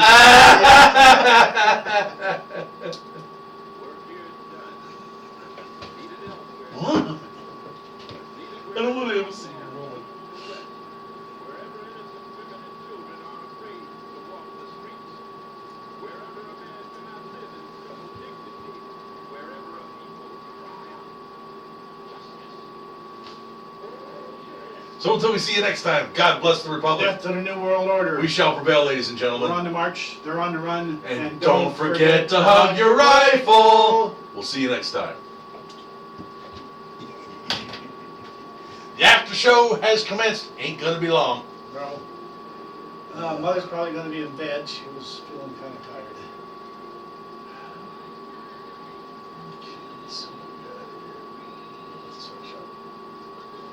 Okay. Emily, you're absolutely correct. Gonna go bye-bye? Never any fear. Never any fear. The worst thing they can do is kill us. They can't eat us. It's against the Geneva Convention. Right, and I'm got to deal with God to come back as the worst case of GI shits or trots that they ever saw. You got it right. You got it right. Emmy, you have a good night. Jack, if you're still there you are. Take care, guys. We'll see you next time around. Did Emily leave a parting shot? Just saying goodbye and good show, and you know, have a good week. And keep your eyes open around 9/11. You know, I completely forgot that's coming up. Yeah, see, this is the 5th. It's the 6th. Yes, 5th. Tomorrow's the 6th. All right, that's August. I don't want August. August? I don't want August. It is Thursday. Bullshit. That's Patriots. Okay, Patriots Day is in.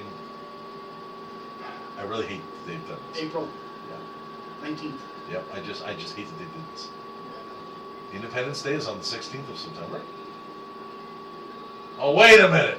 All right, that's bullshit on a stick.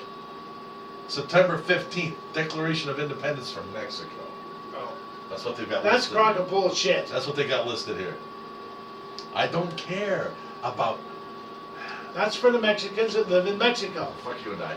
If you live here in the United States, that's not for Americans. After all, that's why you left, isn't it? Theory, in theory.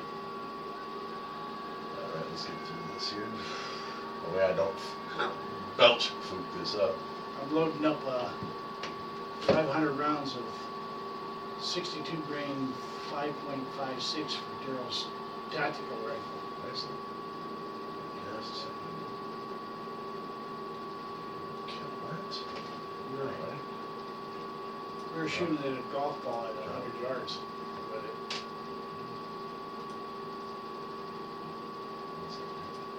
So, Bye, John. and oh, wait, probably shouldn't have done that. Several media outlets have reported on 11 planes that are allegedly missing from. Okay, do we got anybody still up? We got 6 viewers. Okay, guys, we're gonna be shutting it down for the night, so.